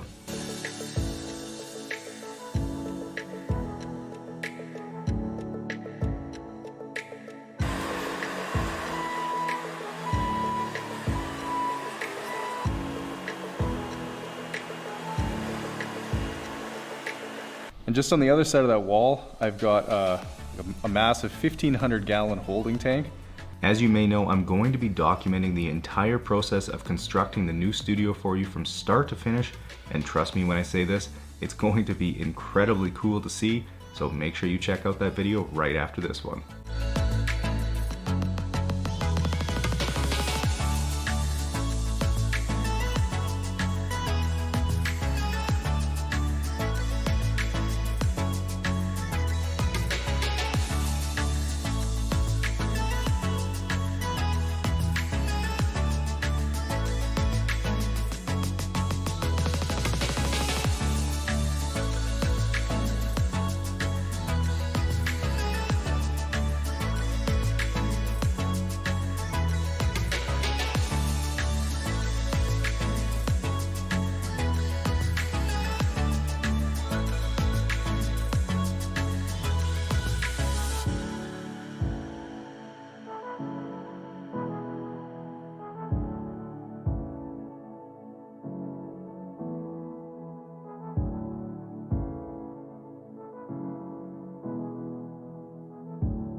working my way around the vehicle, and I figured I'd give you some background on the car. So the owner was telling me when he dropped it off that he's had to use the car basically as a truck for quite a while now, and although I'm not sure of the circumstances that led to that, I can definitely understand and appreciate using a vehicle for work, And in this case, I guess all that yellow powder on the inside is a pollen substitute used for beekeeping. So basically it's bee food, which is definitely the first time I've dealt with that. And as for the dog food, well, I can only guess that the owner's dogs have spent quite a bit of time inside the vehicle too.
Moving to the door jambs, and thankfully the bee food rinses off really easily, so making sure to spray at a steep angle, I can get these nice and clean in just a few seconds.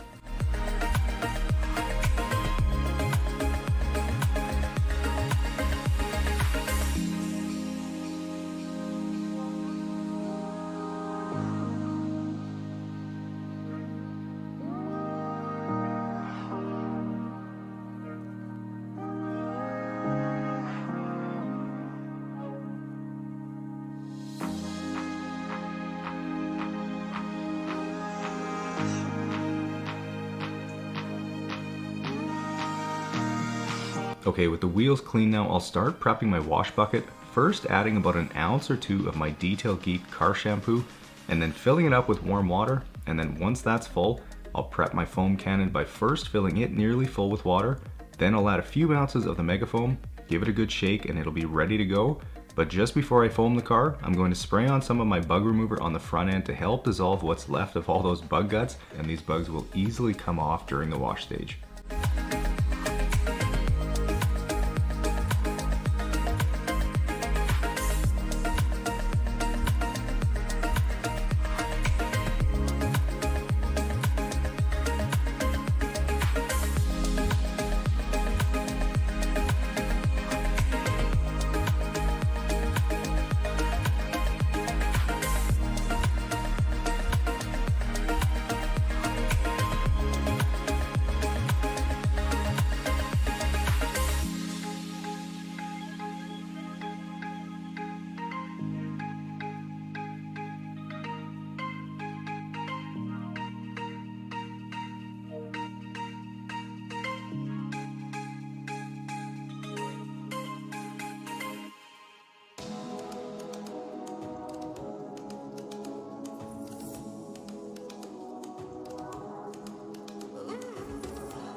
Okay, with the exterior clean and dry now, I'll grab all the floor mats out of the vehicle, as pressure washing them is the only viable way to get those perfectly clean.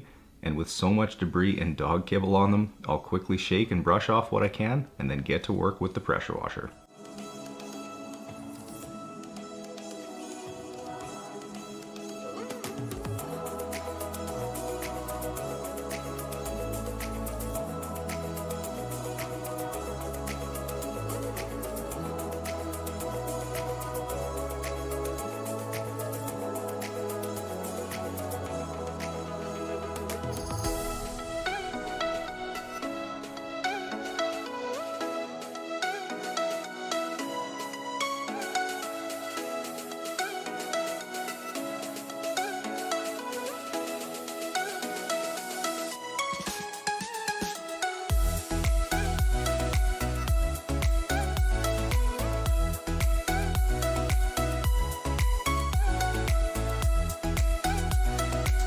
Okay, next step here is to get the seats removed from the vehicle, as there's no way I could get at all the mess hiding underneath and down the sides with them still in here.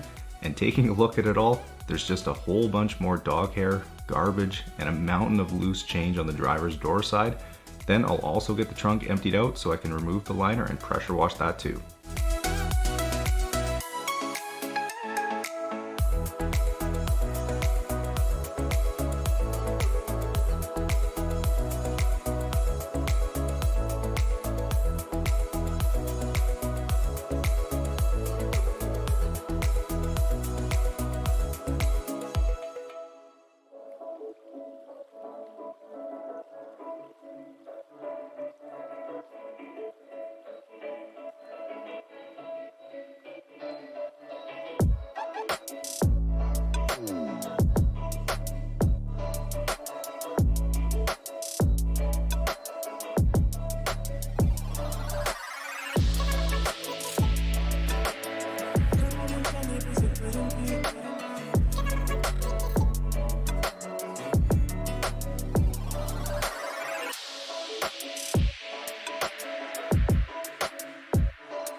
Okay, with most of the garbage and loose items cleaned up, I'll then get this back seat removed, as it was pretty clear there was a mess hiding underneath as well.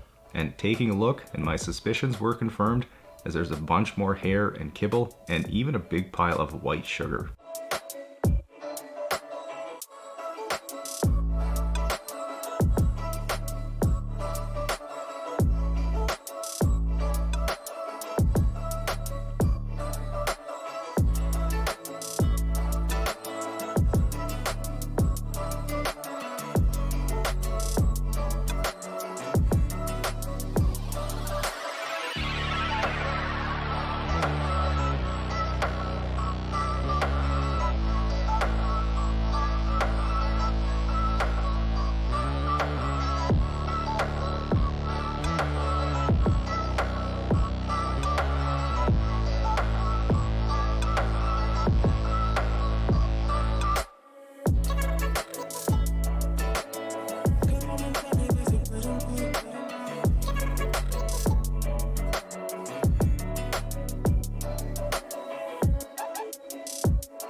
Okay, well, working my way around with the vacuum, and I figured it was a good time to answer this week's members question, which comes from Phyllis, and it has there ever been a vehicle too long for your garage that you needed to leave it open? Now, thankfully, at 26 feet deep, my garage has been able to accommodate every vehicle that I've done, although on the bigger 3/4 and 1-ton trucks, I do have to open the garage door up to work on the tailgate sometimes. However, this is one of those annoyances I made a point of fixing when I designed the new studio space, as it's going to be 34 feet deep, so I'll have plenty of room to move around the vehicle, which will be really nice.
Alright, well, getting started on this back seat, and all I can say is that I'm thankful this car has leather in it and not cloth, as the cleanup is much easier this way.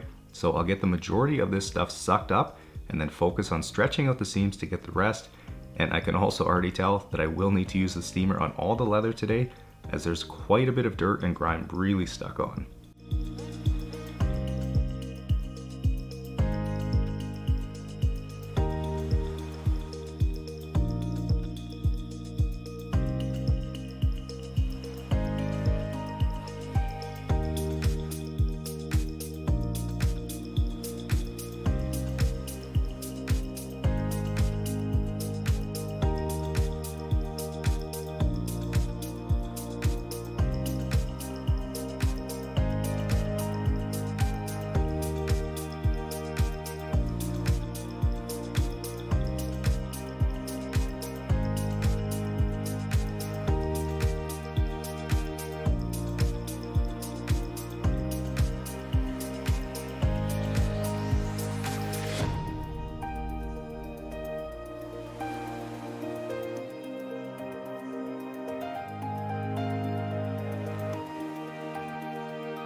Here's the massive amount of dog hair, kibble, bee food, and all sorts of other stuff the vacuum sucked out of this car, and this definitely takes the prize for the biggest vacuum dump ever.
Working my way around the car, and for those of you who may be newer to the channel and have wondered about what tools and products I use in these videos, well, I have everything listed down in the description for you, including the extractor and carpet solution I'm using here, which is a Bissell Spot Clean Professional and lightning fast, diluted 20:1, and as you've seen, it can work magic on filthy carpets or seats, so if you happen to have dirty carpets or seats in your own vehicle, this is a machine that I would highly recommend.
Here's all the dirty water pulled from the cruise today, and although it's not terrible, it's still pretty gross.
Moving to the leather and spraying on some of my Detail Geek all-purpose cleaner diluted 10:1, which works great on leather if you don't happen to have a dedicated leather cleaner.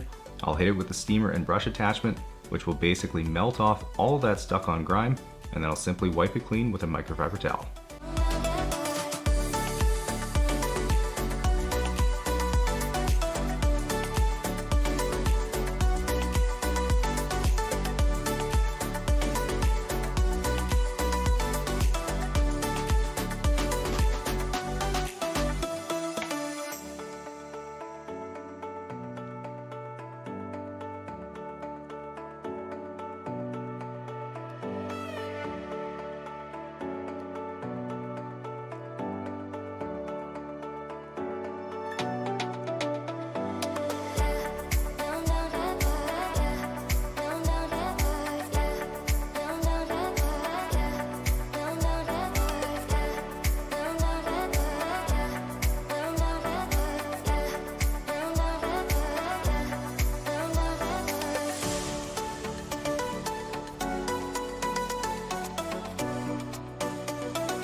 Taking a quick break from the leather, I'll start on the trim pieces I removed earlier, and I know I've said it many times before, but my McCulloch steamer is easily the most versatile piece of equipment that I have, and it really allows me to take care of super grimy areas with relative ease.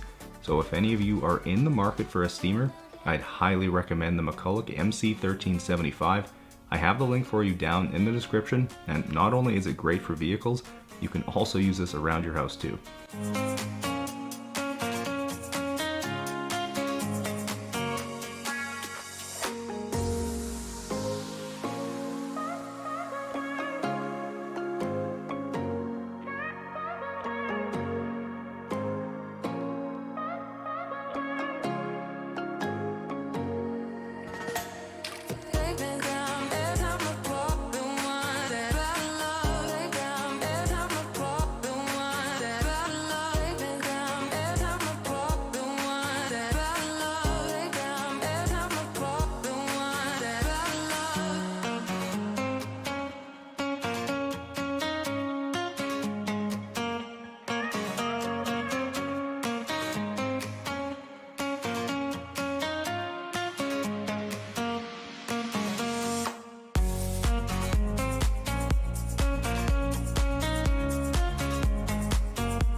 Now with all the leather clean, I'll apply some conditioner with a microfiber applicator pad to leave it looking and feeling like new again.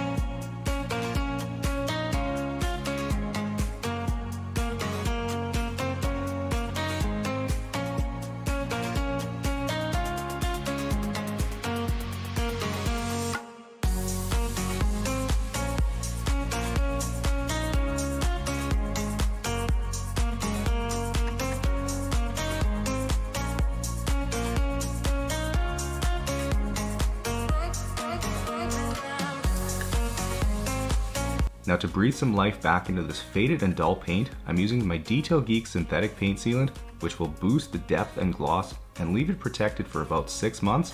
But what I love most about this sealant is how easy it is to wipe off once it's hazed over.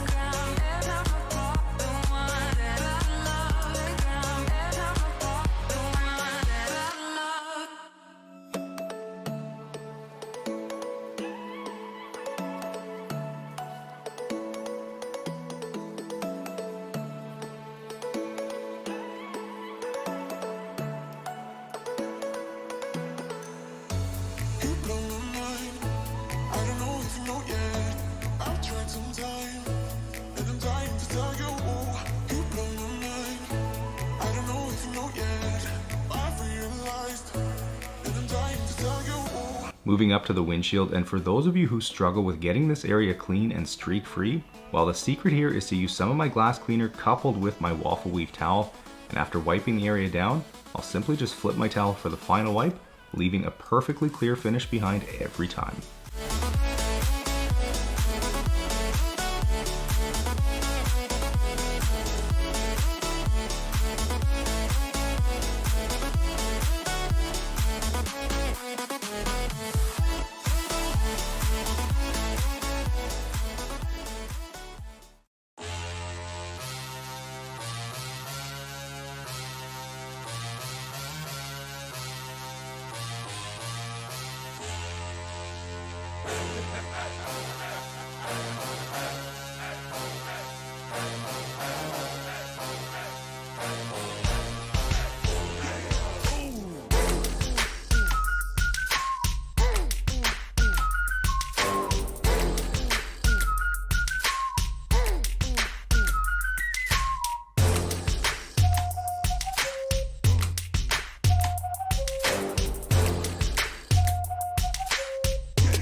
Alright guys, well, a long 10 hours later and the Chevy Cruze has undergone an absolutely epic transformation.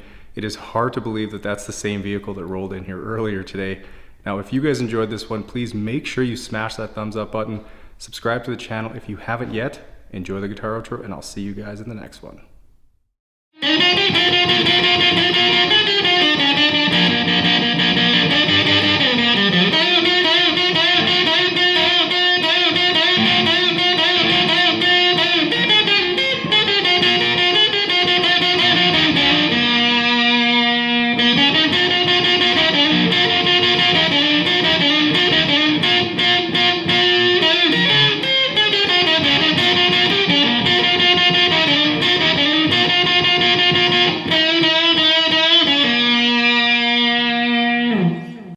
Hey, what is going on guys, and welcome to the video. Now, the vehicle that I've got for you today is a 2017 Ford Fusion Sport that just rolled in off the farm, so naturally it's going to be pretty dirty, but just wait until you see the driver's seat. Alright, starting with the exterior of the car, and overall it's not in bad shape, although the rear wheel wells are stuffed full of dirt and mud, and the barrel of the wheels are pretty caked too, but the worst area of the exterior is up on the front end, where the bug guts look to be almost glued to the paint. But moving inside, and like I mentioned with this being a farm car, it's not surprising to see a fair bit of dirt and straw inside the car, but the driver's seat takes things to another level as it's absolutely disgusting, as is the trunk, which is full of dirt. But just before I get started on this disaster, take a quick second and make sure you're subscribed to the channel. I post a new video like this every week, and if you've got the bell on, you'll get notified the moment they go live. Okay guys, well, I've got a fair bit of work ahead of me to get this Fusion looking new again, so as always, sit back, relax, and enjoy.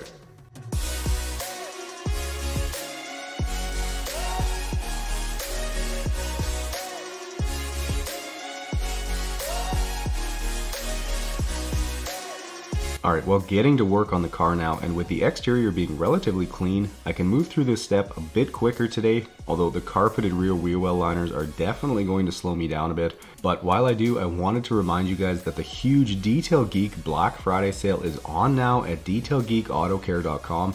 So if you want to get your holiday shopping done early this year, be sure to check it out as the sale is site-wide, and consider signing up for the mailing list too for exclusive offers.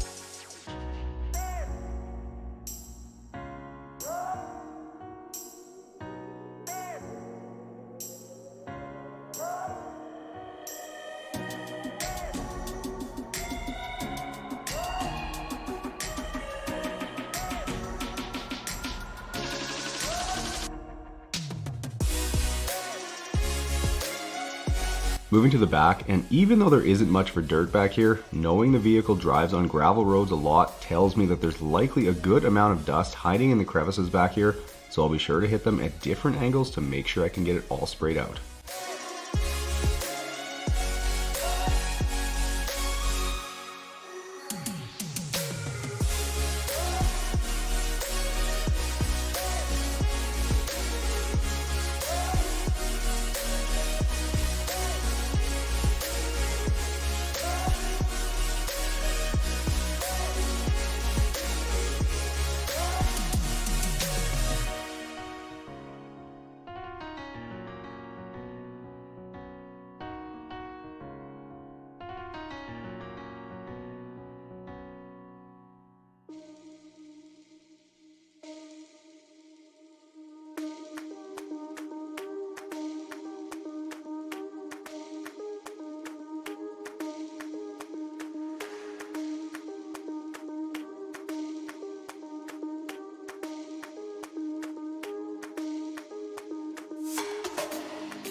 Moving up front now, and it's pretty clear the bugs have been sitting on the paint likely all summer long as they aren't budging a bit, but I'll get what I can off and then I'll use some bug remover on them in just a little bit.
Okay, just before I foam the car, I'll spray on some Detail Geek bug remover, which does an incredible job dissolving the bug guts and makes them super easy to remove with my wash mitt.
Okay, with the car washed now, I can see a bit of iron contamination on this paint, which looks like tiny little orange rust spots.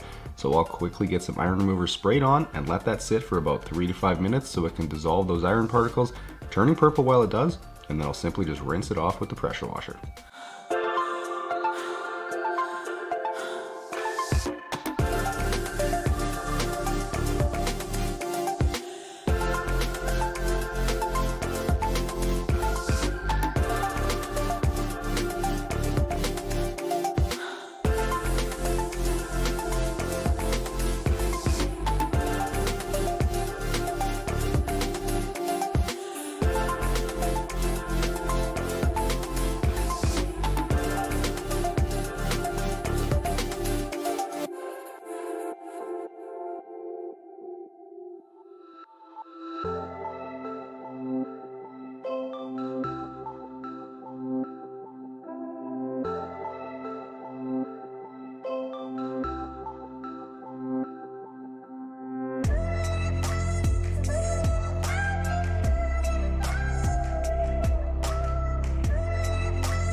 Okay, starting on the interior now, and first up is to remove all the personal items and garbage from the car, like the bag of tools, jumper cables, the odd shoe, and of course the floor jack, and then I'll get the liner removed so I can pressure wash it.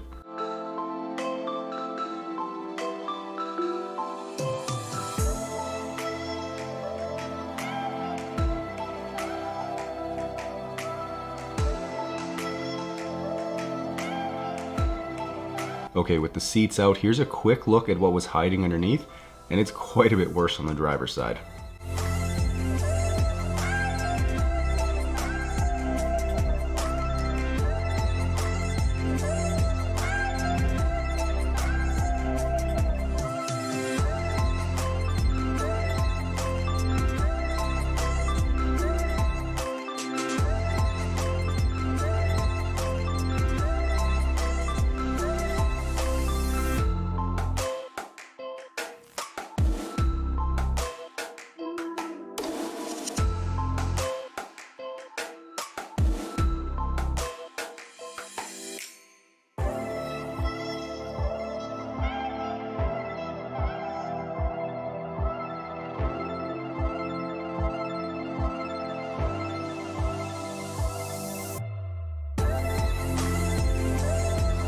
Working my way around with the vacuum, and it's time for this week's members question, which comes from Ethan, and it's: for your longer details, how do you break up the hours? Do you work for X amount of time or get to a certain point in the detail?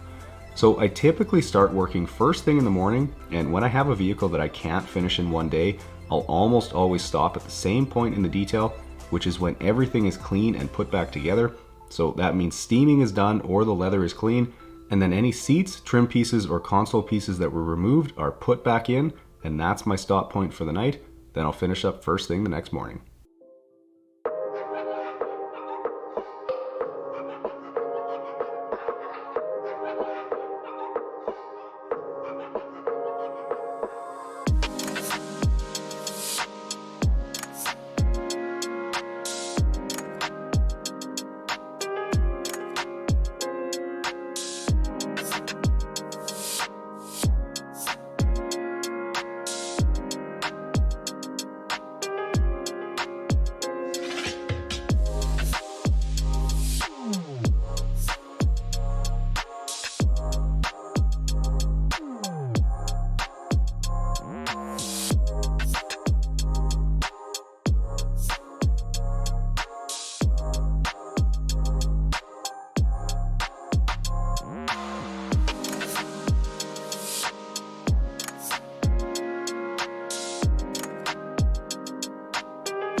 Now up here in the driver's footwell, and I have to say I was a little shocked to see how dirty it was underneath the rubber floor mat, but thankfully the carpet in here is decent quality, so the dirt that's buried and embedded in the carpet doesn't require too much effort to get it loosened up, but there was a lot, so it definitely took a bit of time.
Okay, with the carpet and seats vacuumed, I'll turn to the trim and use my Detail Geek detail brushes to agitate and lift any dirt or debris out of the crevices, and these are truly a must-have item for anyone who enjoys detailing their own vehicle and are one of those tools that allows you to really elevate your details to the next level. You can find them on my website at detailgeekautocare.com, and right now is the perfect time to pick some up during the Black Friday sale.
Okay, well, I don't know about you guys, but I was definitely looking forward to starting on this driver's seat, as I knew it would be a challenge to get it looking perfect again. And given how dirty it was, I'm going ahead and using my medium green drill brush today to hopefully get it all loosened up. And after making the first few passes with the extractor, it's looking pretty good already, but pretty good isn't good enough for me, so I'll go ahead and repeat the entire process until it looks perfect.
Starting in the back seat, and for those observant people out there, you'd notice I've recently switched to using a different pump sprayer, so if you're curious what that is or to see any of the other products and tools that I use in my videos, all of the links are down in the description for you guys, so feel free to check them out.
Here's all the dirty water pulled out of the Fusion today.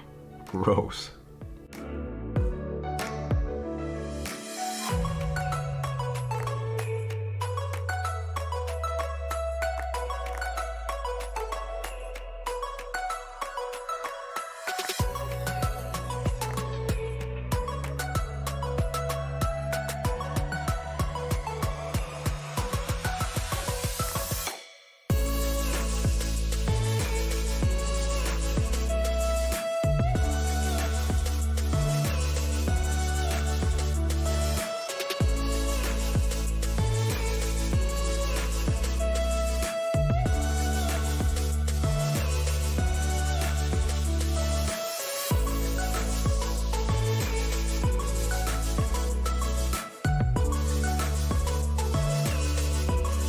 Now, as you guys know, I typically will remove the door sill plates to make cleaning them easier.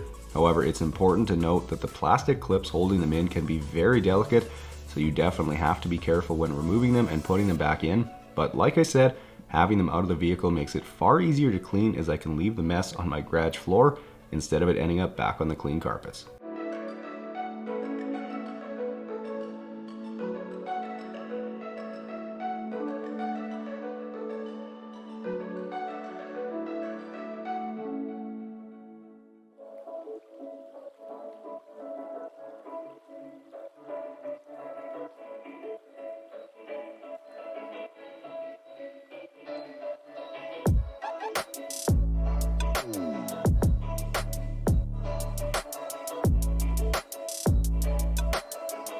Now, while I get to work on cleaning the leather, I wanted to let you know that for anyone who has ever wondered if I have merch for sale, well, I definitely do. You can find it at crowdmade.com/collections/detailgeek, or just search me on Crowdmade, or use the link in the description. But if you're interested in picking up a hat, bunny hug, or shirt, now is the perfect time, as I'm running a 15% off sale for Black Friday.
Now to make things a bit easier on myself, I'm applying 303 before I've got the seats put back in, and as you can see, this stuff makes the trim look incredible.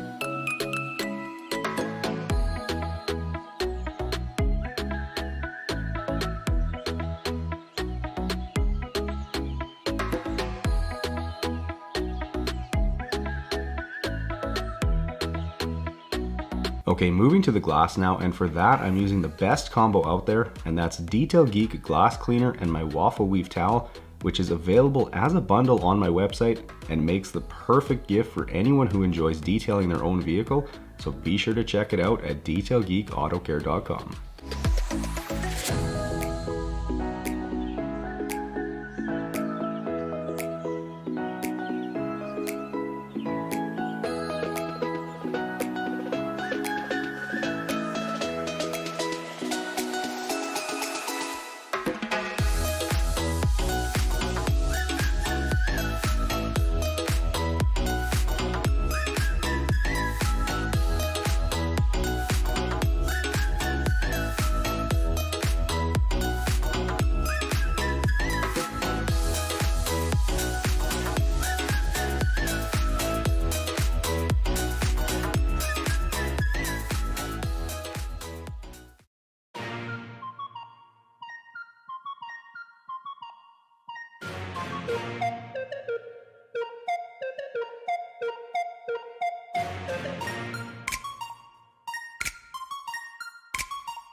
Okay guys, well after 10 hours of work, the Fusion is looking spectacular, and that driver's seat, well, it's been rescued from the brink of disaster. Now, if you guys enjoyed this one, please be sure to smash the thumbs up button, subscribe to the channel so you never miss out on one of these epic transformations. Enjoy the guitar outro, and I'll see you guys in the next one.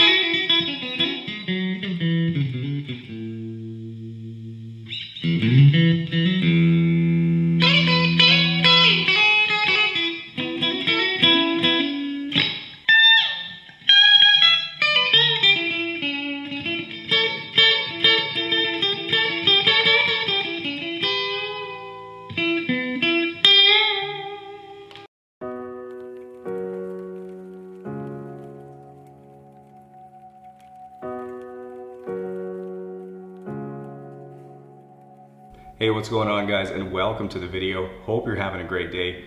Now, as you just got a glimpse of, this 2014 Dodge Journey has clearly seen better days, as not only is the outside a complete disaster, the owner's dogs have wreaked havoc on the inside. So let's take a closer look to see just how dirty this vehicle is. Alright, well, starting with the exterior, and it's pretty clear this vehicle has been on quite the journey and hasn't been washed for a long time, as the entire exterior is super dirty and grungy looking, especially the wheels, which are stuffed full of dirt, and then the back end is covered in caked on dirt too. But moving inside, and it only gets worse, as the owner's dogs have had a little too much fun in here and even managed to vomit in between the seats and console on both sides and in the back seat too. But aside from that, and there's just a ton of dog hair caked on dirt and some disgusting cup holders to deep clean. But before we get started, take a quick second and make sure you're subscribed to the channel so you never miss out on one of these epic transformations. All right, well, I don't know about you guys, but I am pretty excited to get into this detail today, as I've got quite the challenge ahead of me to get this journey looking new again. So sit back, relax, and enjoy the transformation.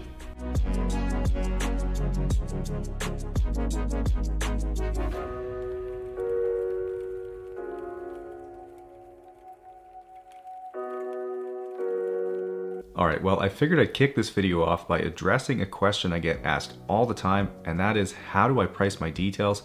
Now, because there's quite a few options and it's far easier for a person to just read it themselves, you can find all my pricing info on my detailing website at detailgeekautocare.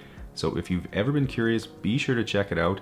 And I also wanted to remind you guys to stick around until the end of the video, as I was able to record the customer's reaction when she picked up the vehicle, and you do not want to miss it.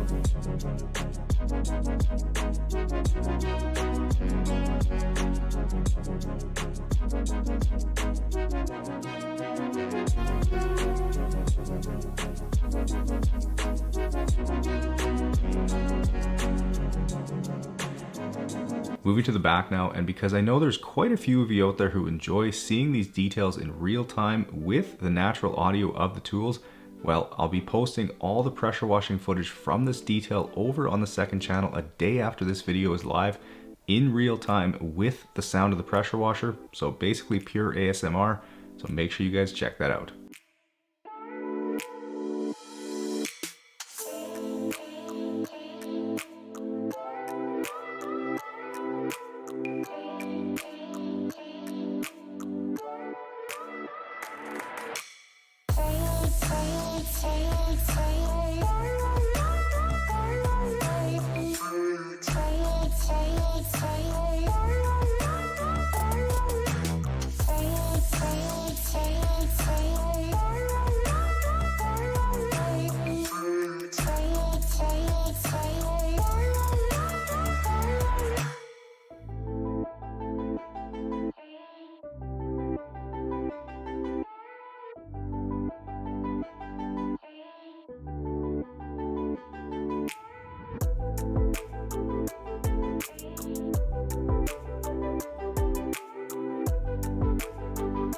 Now, as I work my way around the vehicle, you've probably already noticed that the dirt is really stuck on and it's not all coming off with the pressure washer.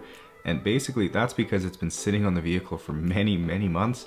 So that's why it's imperative with a vehicle like this to do a really thorough pre-wash rinse to get as much of it off as possible before the wash stage.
Moving to these dirty wheels and tires, and what you're seeing here is a sneak peek at my new Detail Geek non-acid wheel and tire cleaner.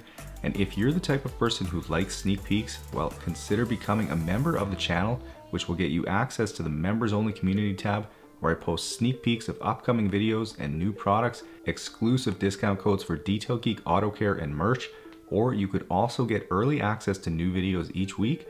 But besides that, and I'll have some pretty exciting announcements coming soon, so if you're interested, there should be a big join button right below this video you guys can check out.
Now, since I noticed quite a bit of iron contamination on this paint while I washed it, I'm going ahead and using my iron decon spray, which will safely dissolve those little iron particles, turning purple when it does, and then I'll simply just spray it off after letting it sit for a few minutes. But looking around the car, and there was definitely iron contamination on every single panel and wheel. And if anyone is curious, yes, you can use regular detailing clay to achieve the same results here. The only issue is that it's going to take you a lot longer to remove those particles by hand. So if any of you out there have ever noticed tiny little rust spots on your paint, that is iron contamination, and it can be easily dissolved and rinsed away with a product like this. The link to it is down in the description for you.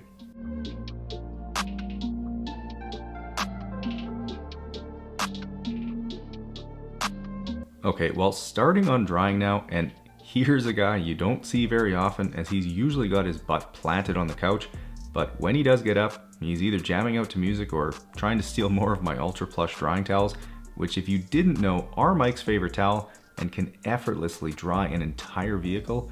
I've got them available on my website at detailgeekautocare.com, where worldwide shipping is available, so be sure to give them a look.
Now with this rear carpet vacuumed, I'll grab my lily brush and get to work on all the dog hair that's embedded in the fibers. And as you can see, it's able to easily pull them all out. So if you're looking for the best pet hair removal tool on the market, well, I've got them available on my website, so be sure to check them out.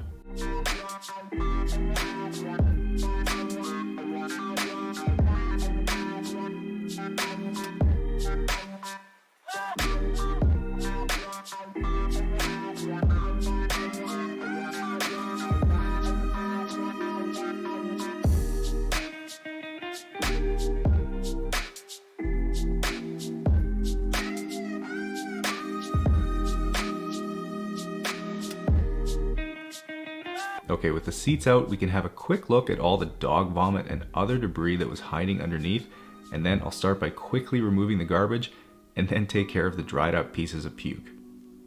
Never thought I'd have to say that.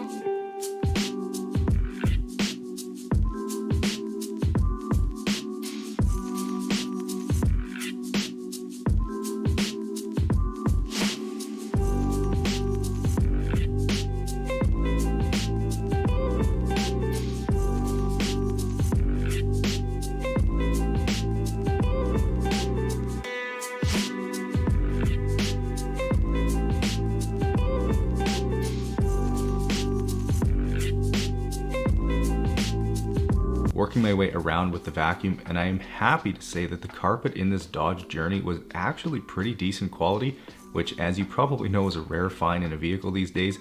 So I'm definitely enjoying it, as vacuuming is much easier and it isn't nearly as much of a struggle to get the hair and other debris sucked out of there.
Turning to the trim now, and using my Detail Geek Boar's Hair detail brush, I'll get to work on all the crevices around the vehicle. And if you've been waiting to get your hands on a set of these or the ultra soft ones, well, I'm expecting another shipment to arrive at the warehouse very soon. So if you want to be notified the moment they do arrive, you can either follow Detail Geek Auto Care on Instagram or sign up for the newsletter on the website.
well, as the Bissell works magic on another section of carpet here, I figured I'd answer this week's members question, which is a two-parter.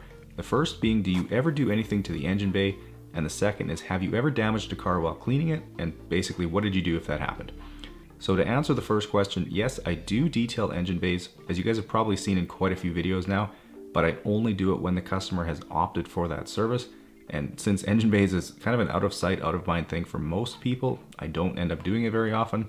And to answer the second question, I'm very happy to say that no, I've never damaged a vehicle while detailing it. I am extremely careful with vehicles, but if I did, I'd absolutely be upfront about it and cover the cost of the repair, as that is exactly what I would want and expect someone else to do if it happened to me.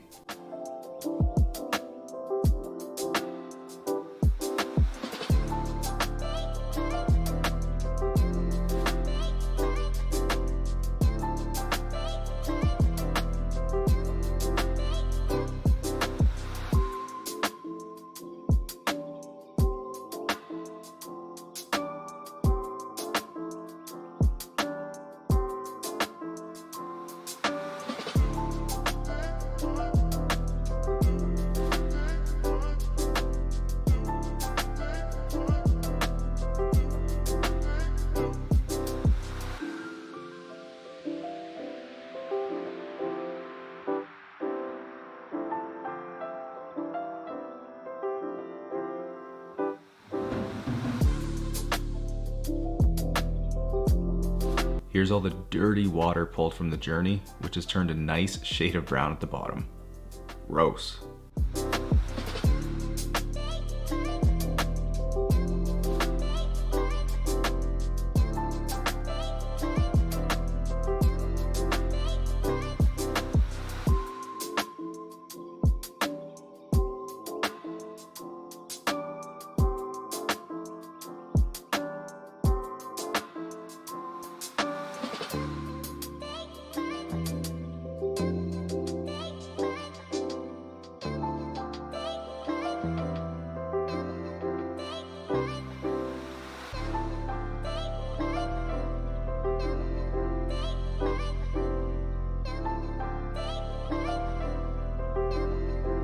Starting on the door trim pieces I removed earlier, and if you guys aren't already subscribed to the second channel, the Detail Geek 2, well, do me a favor and go check it out and subscribe.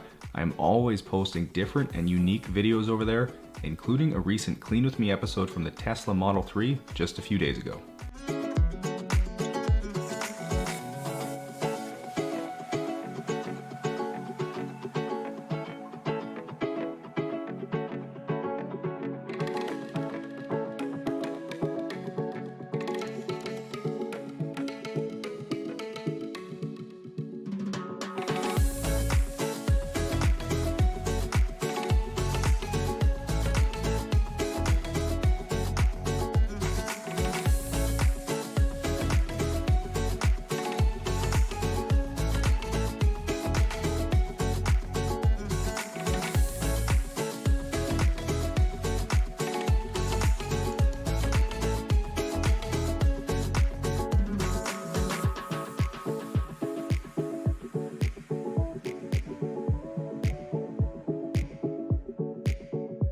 Okay, now since this leather was so dirty and lots of the holes on the perforated sections were plugged with dirt, I'm opting to steam these seats rather than using leather cleaner on them, which once again shows how versatile this McCulloch steamer that I use is.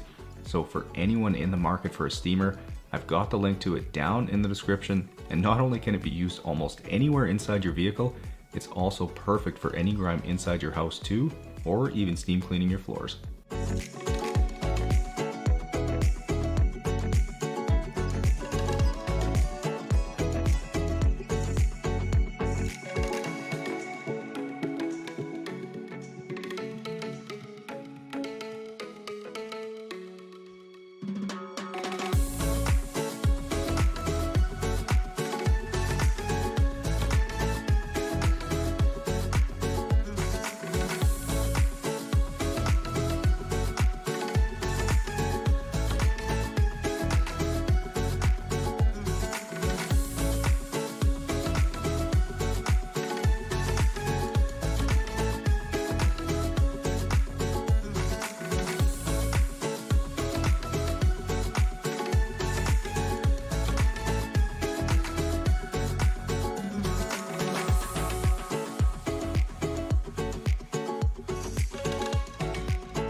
Okay, to finish off the leather now, I'll apply some leather conditioner with a microfiber applicator pad, which is going to leave it looking and feeling soft and supple.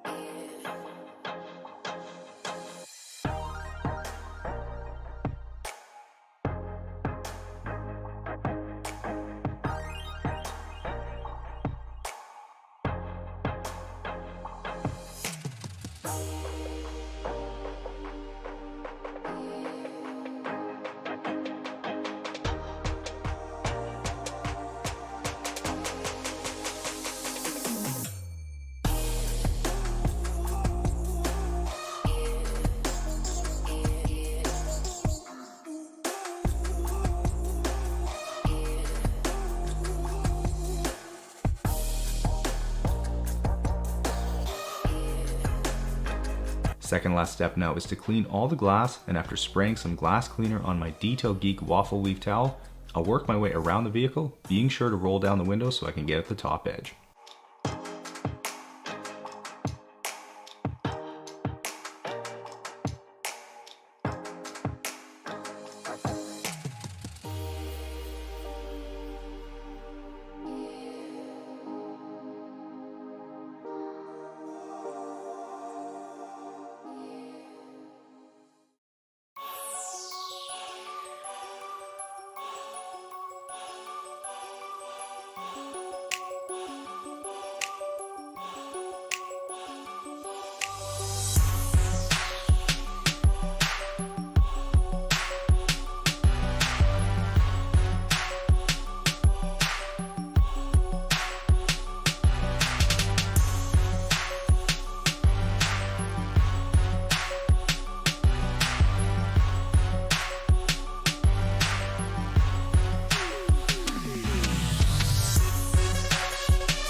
Come on in, have a look. Yeah, it shines like a beauty from the outside. Yeah, it's looking good.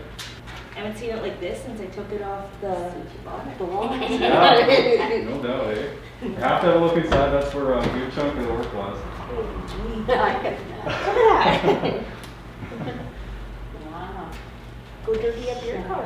It's about as close to brand new as I can get. No kidding. Well, it's 2014. Yeah. Holy cow, your gear shift isn't all full of crap. I don't think I can let the kid in here anymore. Yeah, I don't even know if it was this clean when I took it off the line. I told you he traded it for one that was on the lawn. Good.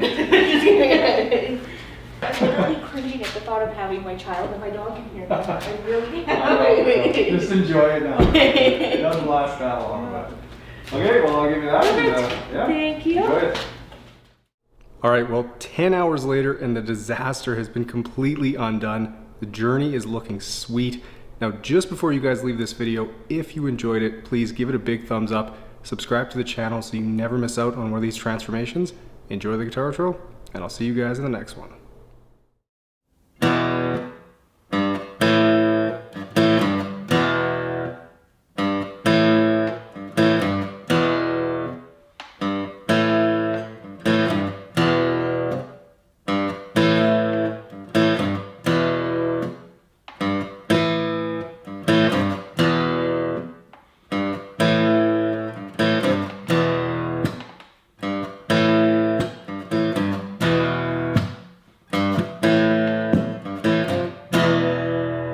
Hey, what is going on, guys, and welcome to the video.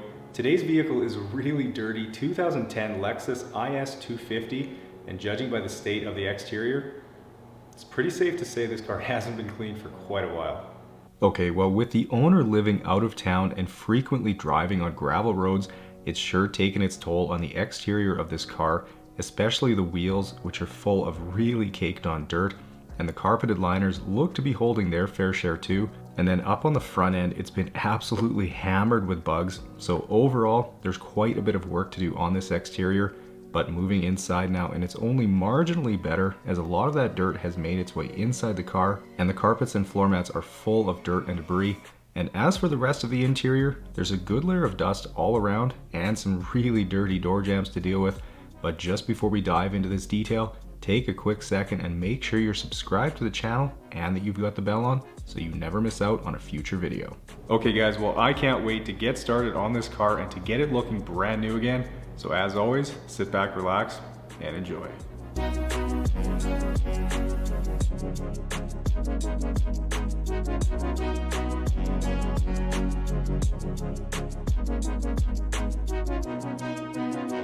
Alright, well, I don't know about you guys, but I personally always enjoy pressure washing a dirty car like this, and even more so when they're white. But something else you might enjoy is episode 2 of the studio build series over on the second channel, the Detail Geek 2. I posted that a few days ago, and episode 2 is going to highlight the concrete floor getting poured and a few other things, so be sure to check that video out right after this one.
Moving to the back, and I wanted to let you guys know that the Black Friday sale for Detail Geek Autocare is going to start early this year on November 1st.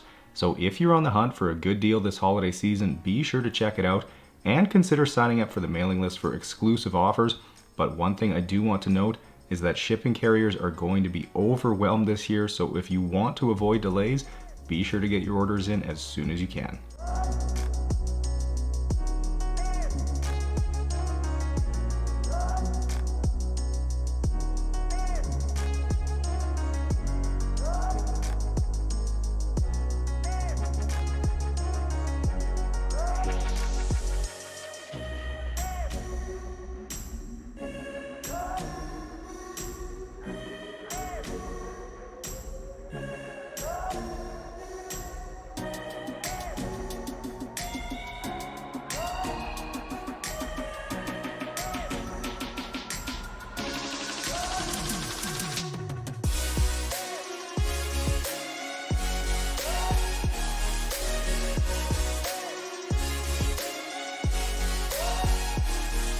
Now, because the dirt is so caked on these wheels, especially inside the barrel, it's imperative that I take my time and really get in close to ensure I can get it all sprayed out.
Moving to the front, and it's clear these bugs have been on the car for a long time as they aren't even budging a bit, so I'll use some bug remover on them in just a little bit.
Okay, now just before I foam the car, I'll get some bug remover sprayed on all the leading edges of the car, and it's able to quickly dissolve these bug guts, and it makes it super easy to remove with my wash mitt.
Alright, now since this vehicle sees a lot of gravel roads, there's quite a bit of iron contamination all around the car, so I'm going ahead and spraying on some of my Detail Geek iron remover, which is now available in gallon sizes on my website at detailgeekautocare.com, and that's going to quickly dissolve the iron particles, turning purple while it does, and in a couple of minutes this whole car is basically bleeding purple, so I'll then quickly get that sprayed off with the pressure washer.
Okay, getting the car back in the garage now, and it's time to start on the interior by first getting any remaining personal items or garbage removed from the vehicle.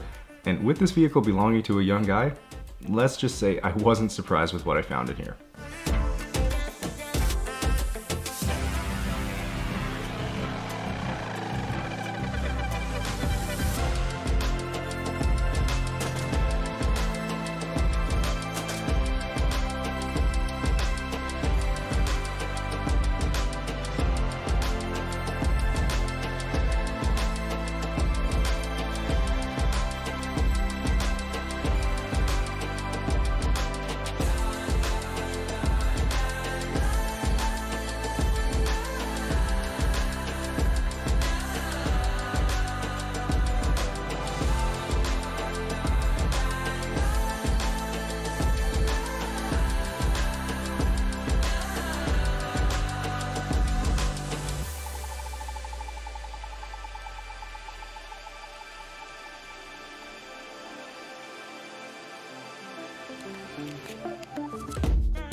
Working my way around with the vacuum, and as you might have guessed, this Lexus does have pretty decent carpet in it, but I'm pretty sure it hasn't been vacuumed for a long time, as there's quite a bit of dirt that's settled down and embedded into the carpet, so it does require a bit of agitation to get it loosened up, but overall the vacuum alone is able to get these carpets looking way better.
Now, while I work on the passenger footwell here, I figured I'd answer this week's members question, which comes from Melody, and it's between detailing and running your own business, what do you do for fun?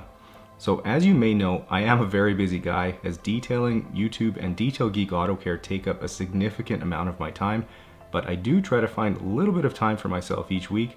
Usually I'll just relax and watch something on Netflix, but I do also curl weekly as well. If you want to get a sense of what my days look like, check out the second channel, as I've done a couple of day in the life videos over there.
Okay, starting on extracting now, and while the vacuum did a really good job of getting the dirt out of the carpets, There's definitely still some stains in there, so after getting some carpet solution sprayed on, I'll agitate with my Detail Geek soft white drill brush, which can easily handle getting those stains loosened up, and then making several slow cross-directional passes with the extractor, the carpet looks brand new again.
Moving up to the driver's footwell, and for anyone wondering about the products or tools that I use in these videos, well, I've got the links to nearly everything I use down in the description for you, and I can assure you that everything works really well and can get you professional results, or quite simply, I wouldn't use them. So if you're new to detailing or are maybe starting up a business, the list is a good reference point for high quality products that won't break the bank.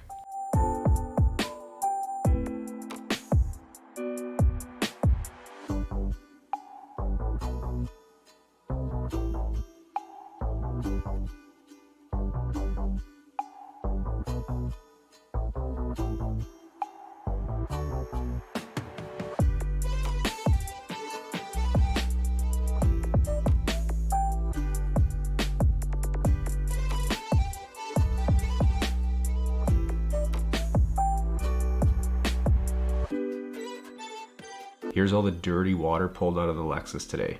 Gross.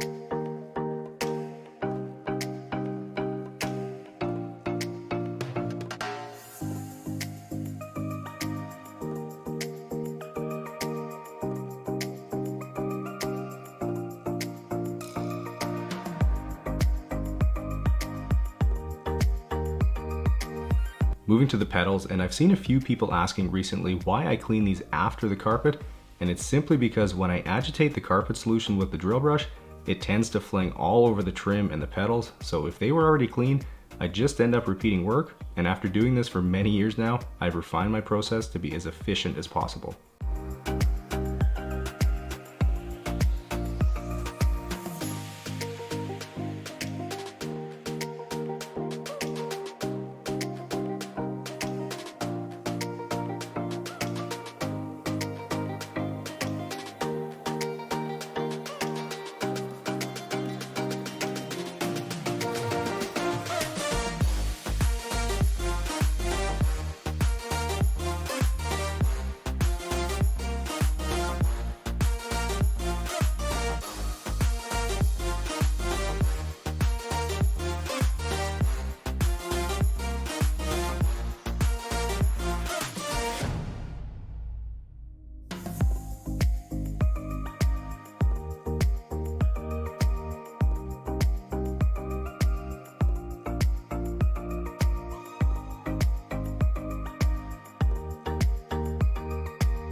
Okay, with everything clean now, I'll start on the leather, and since it's not super dirty, I'll just agitate with my leather brush, making sure to get down into the seams really well though, and then I'll just wipe it off with a microfiber towel afterwards, and once it's all clean, I'll apply some conditioner to rejuvenate the leather and leave it looking brand new again.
Now to get this paint protected as we head into winter soon, I'll apply some of my synthetic paint sealant with a foam finishing pad and simply wipe it off once it's hazed over, leaving the paint glossy and looking incredible.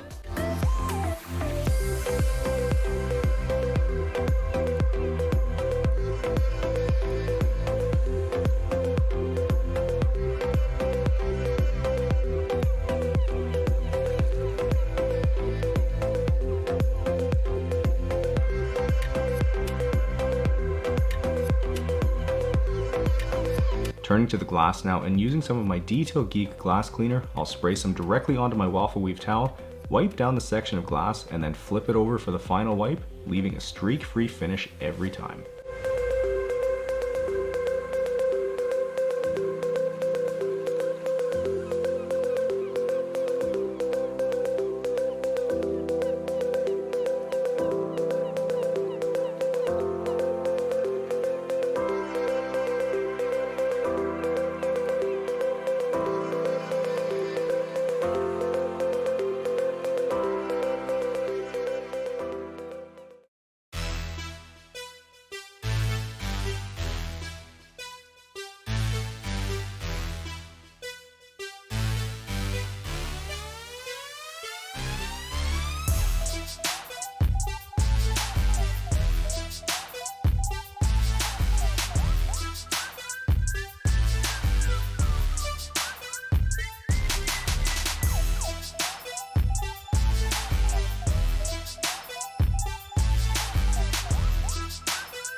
Alright guys, well 9 hours later and the Lexus has been completely transformed and it's looking absolutely sick.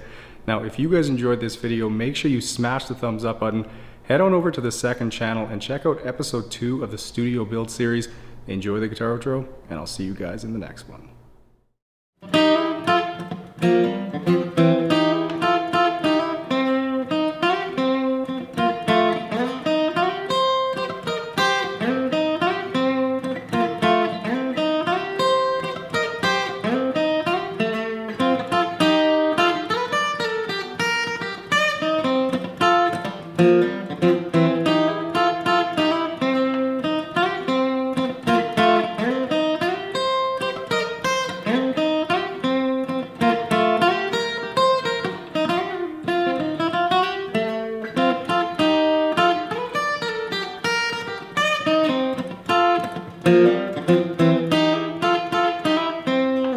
Hey, what's going on guys, and welcome to the video.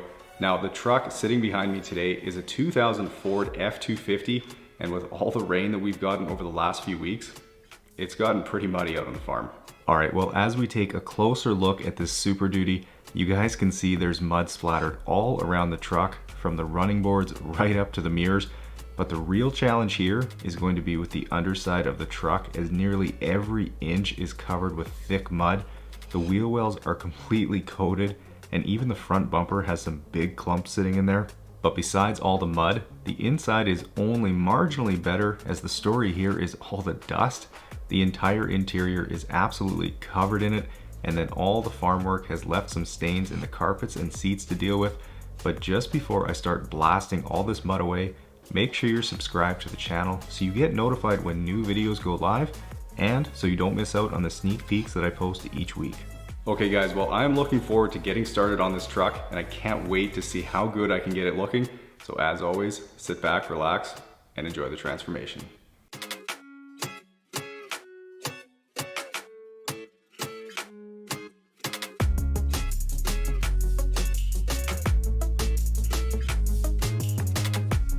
Okay, well getting started on the pre-wash rinse now, and obviously this is going to take me some time today, as there is no way that I'm giving this truck back to the owner with a single speck of mud on it, and I can say from experience that it takes extreme attention to detail in order to accomplish that, as there will be mud hiding in all sorts of places. But since pressure washing is my favorite part of a detail, I am perfectly happy to have to use it longer today.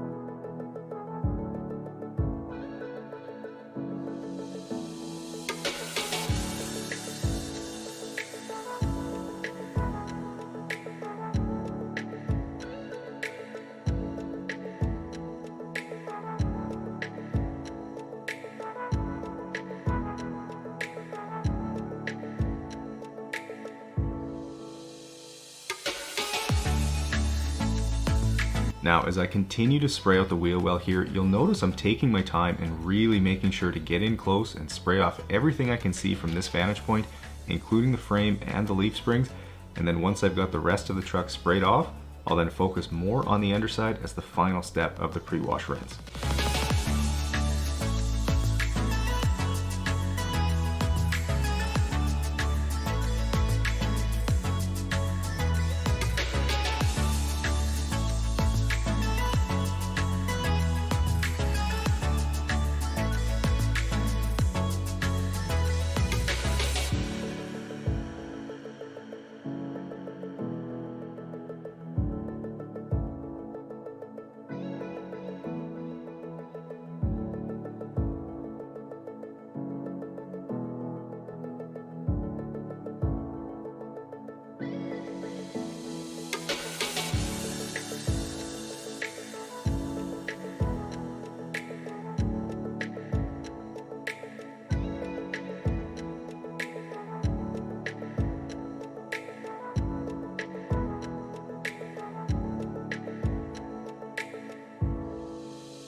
Alright, now getting started on spraying out this long box here, and one important thing to note is that I always start by carefully running the pressure washer hose in between the box and the cab, so that way it stays stable and isn't sliding up and down the paint on the side of the truck, potentially causing scratches.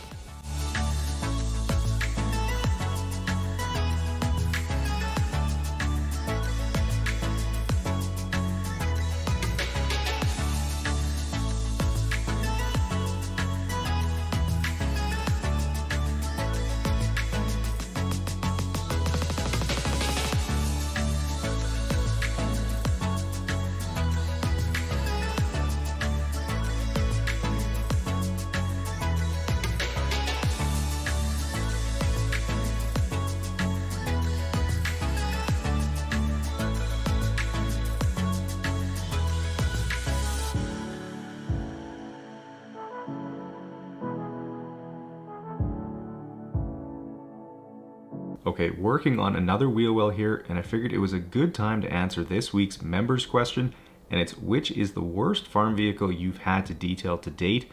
Now, if you've watched the channel for a while, you'd know that I've done quite a few farm trucks now, and most of them have been pretty dirty, but the worst I'd say was the 2014 Ram 1500 that I did back in April. Not only was that truck filthy on the outside, the interior was absolutely disgusting. Although I did manage to get that looking brand new again, so if you enjoy farm truck details, that's definitely a good one to watch.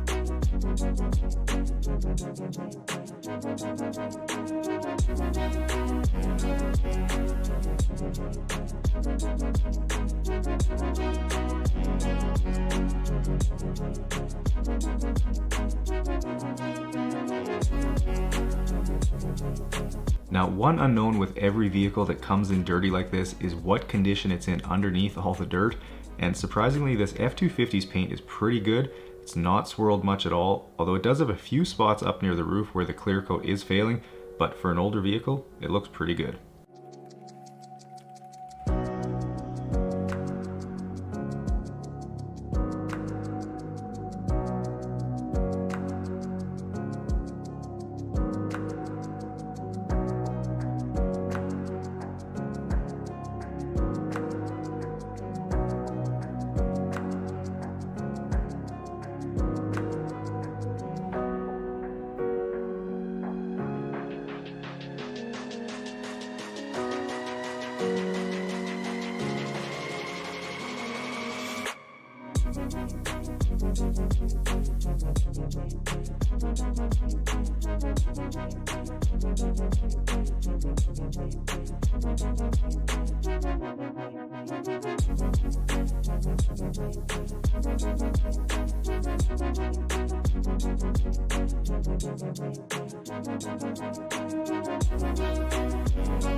Alright, so starting on the underside now, and I'll first use the undercarriage sprayer to hopefully get the majority of the dirt and mud off, and once I've gone over things a few times, I'll switch back to my regular 40-degree tip, as I can then be far more controlled, and I'm able to spray at different angles to get any remaining dirt off. And since there's always a ton of people asking about my setup here, I figured I'd let you know that I do have the link to the undercarriage sprayer down in the description for you if you're interested. And then as for my pressure washer wand and the extension wand that I use, I got those from Princess Auto here in Canada.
Now, since the front bumper still had some caked on bug guts on it, I'm using some of my new Detail Geek bug remover to help dissolve what's left, which is going to make removing them during the wash process in a bit significantly easier.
Alright, well here's the massive pile of thick mud this truck left on my garage floor, and for those of you who are enjoying seeing how I clean this up, there will be a garage cleanup video coming soon to the second channel.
Okay, now starting on the interior, and the first step here is to get the front seats removed so that I've got better access to clean all the really dirty areas.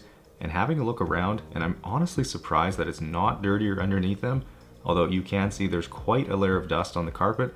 So I'll then get all the garbage removed, recycling taken care of, and we'll then get to work with the vacuum.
Finishing up this carpet now, and you might have noticed how easy it's been to vacuum, and that's because the carpet is pretty good quality in here and has a nice long pile, which for one makes it really easy to vacuum as dirt just doesn't get trapped in it, but it's also going to make extracting significantly easier as well.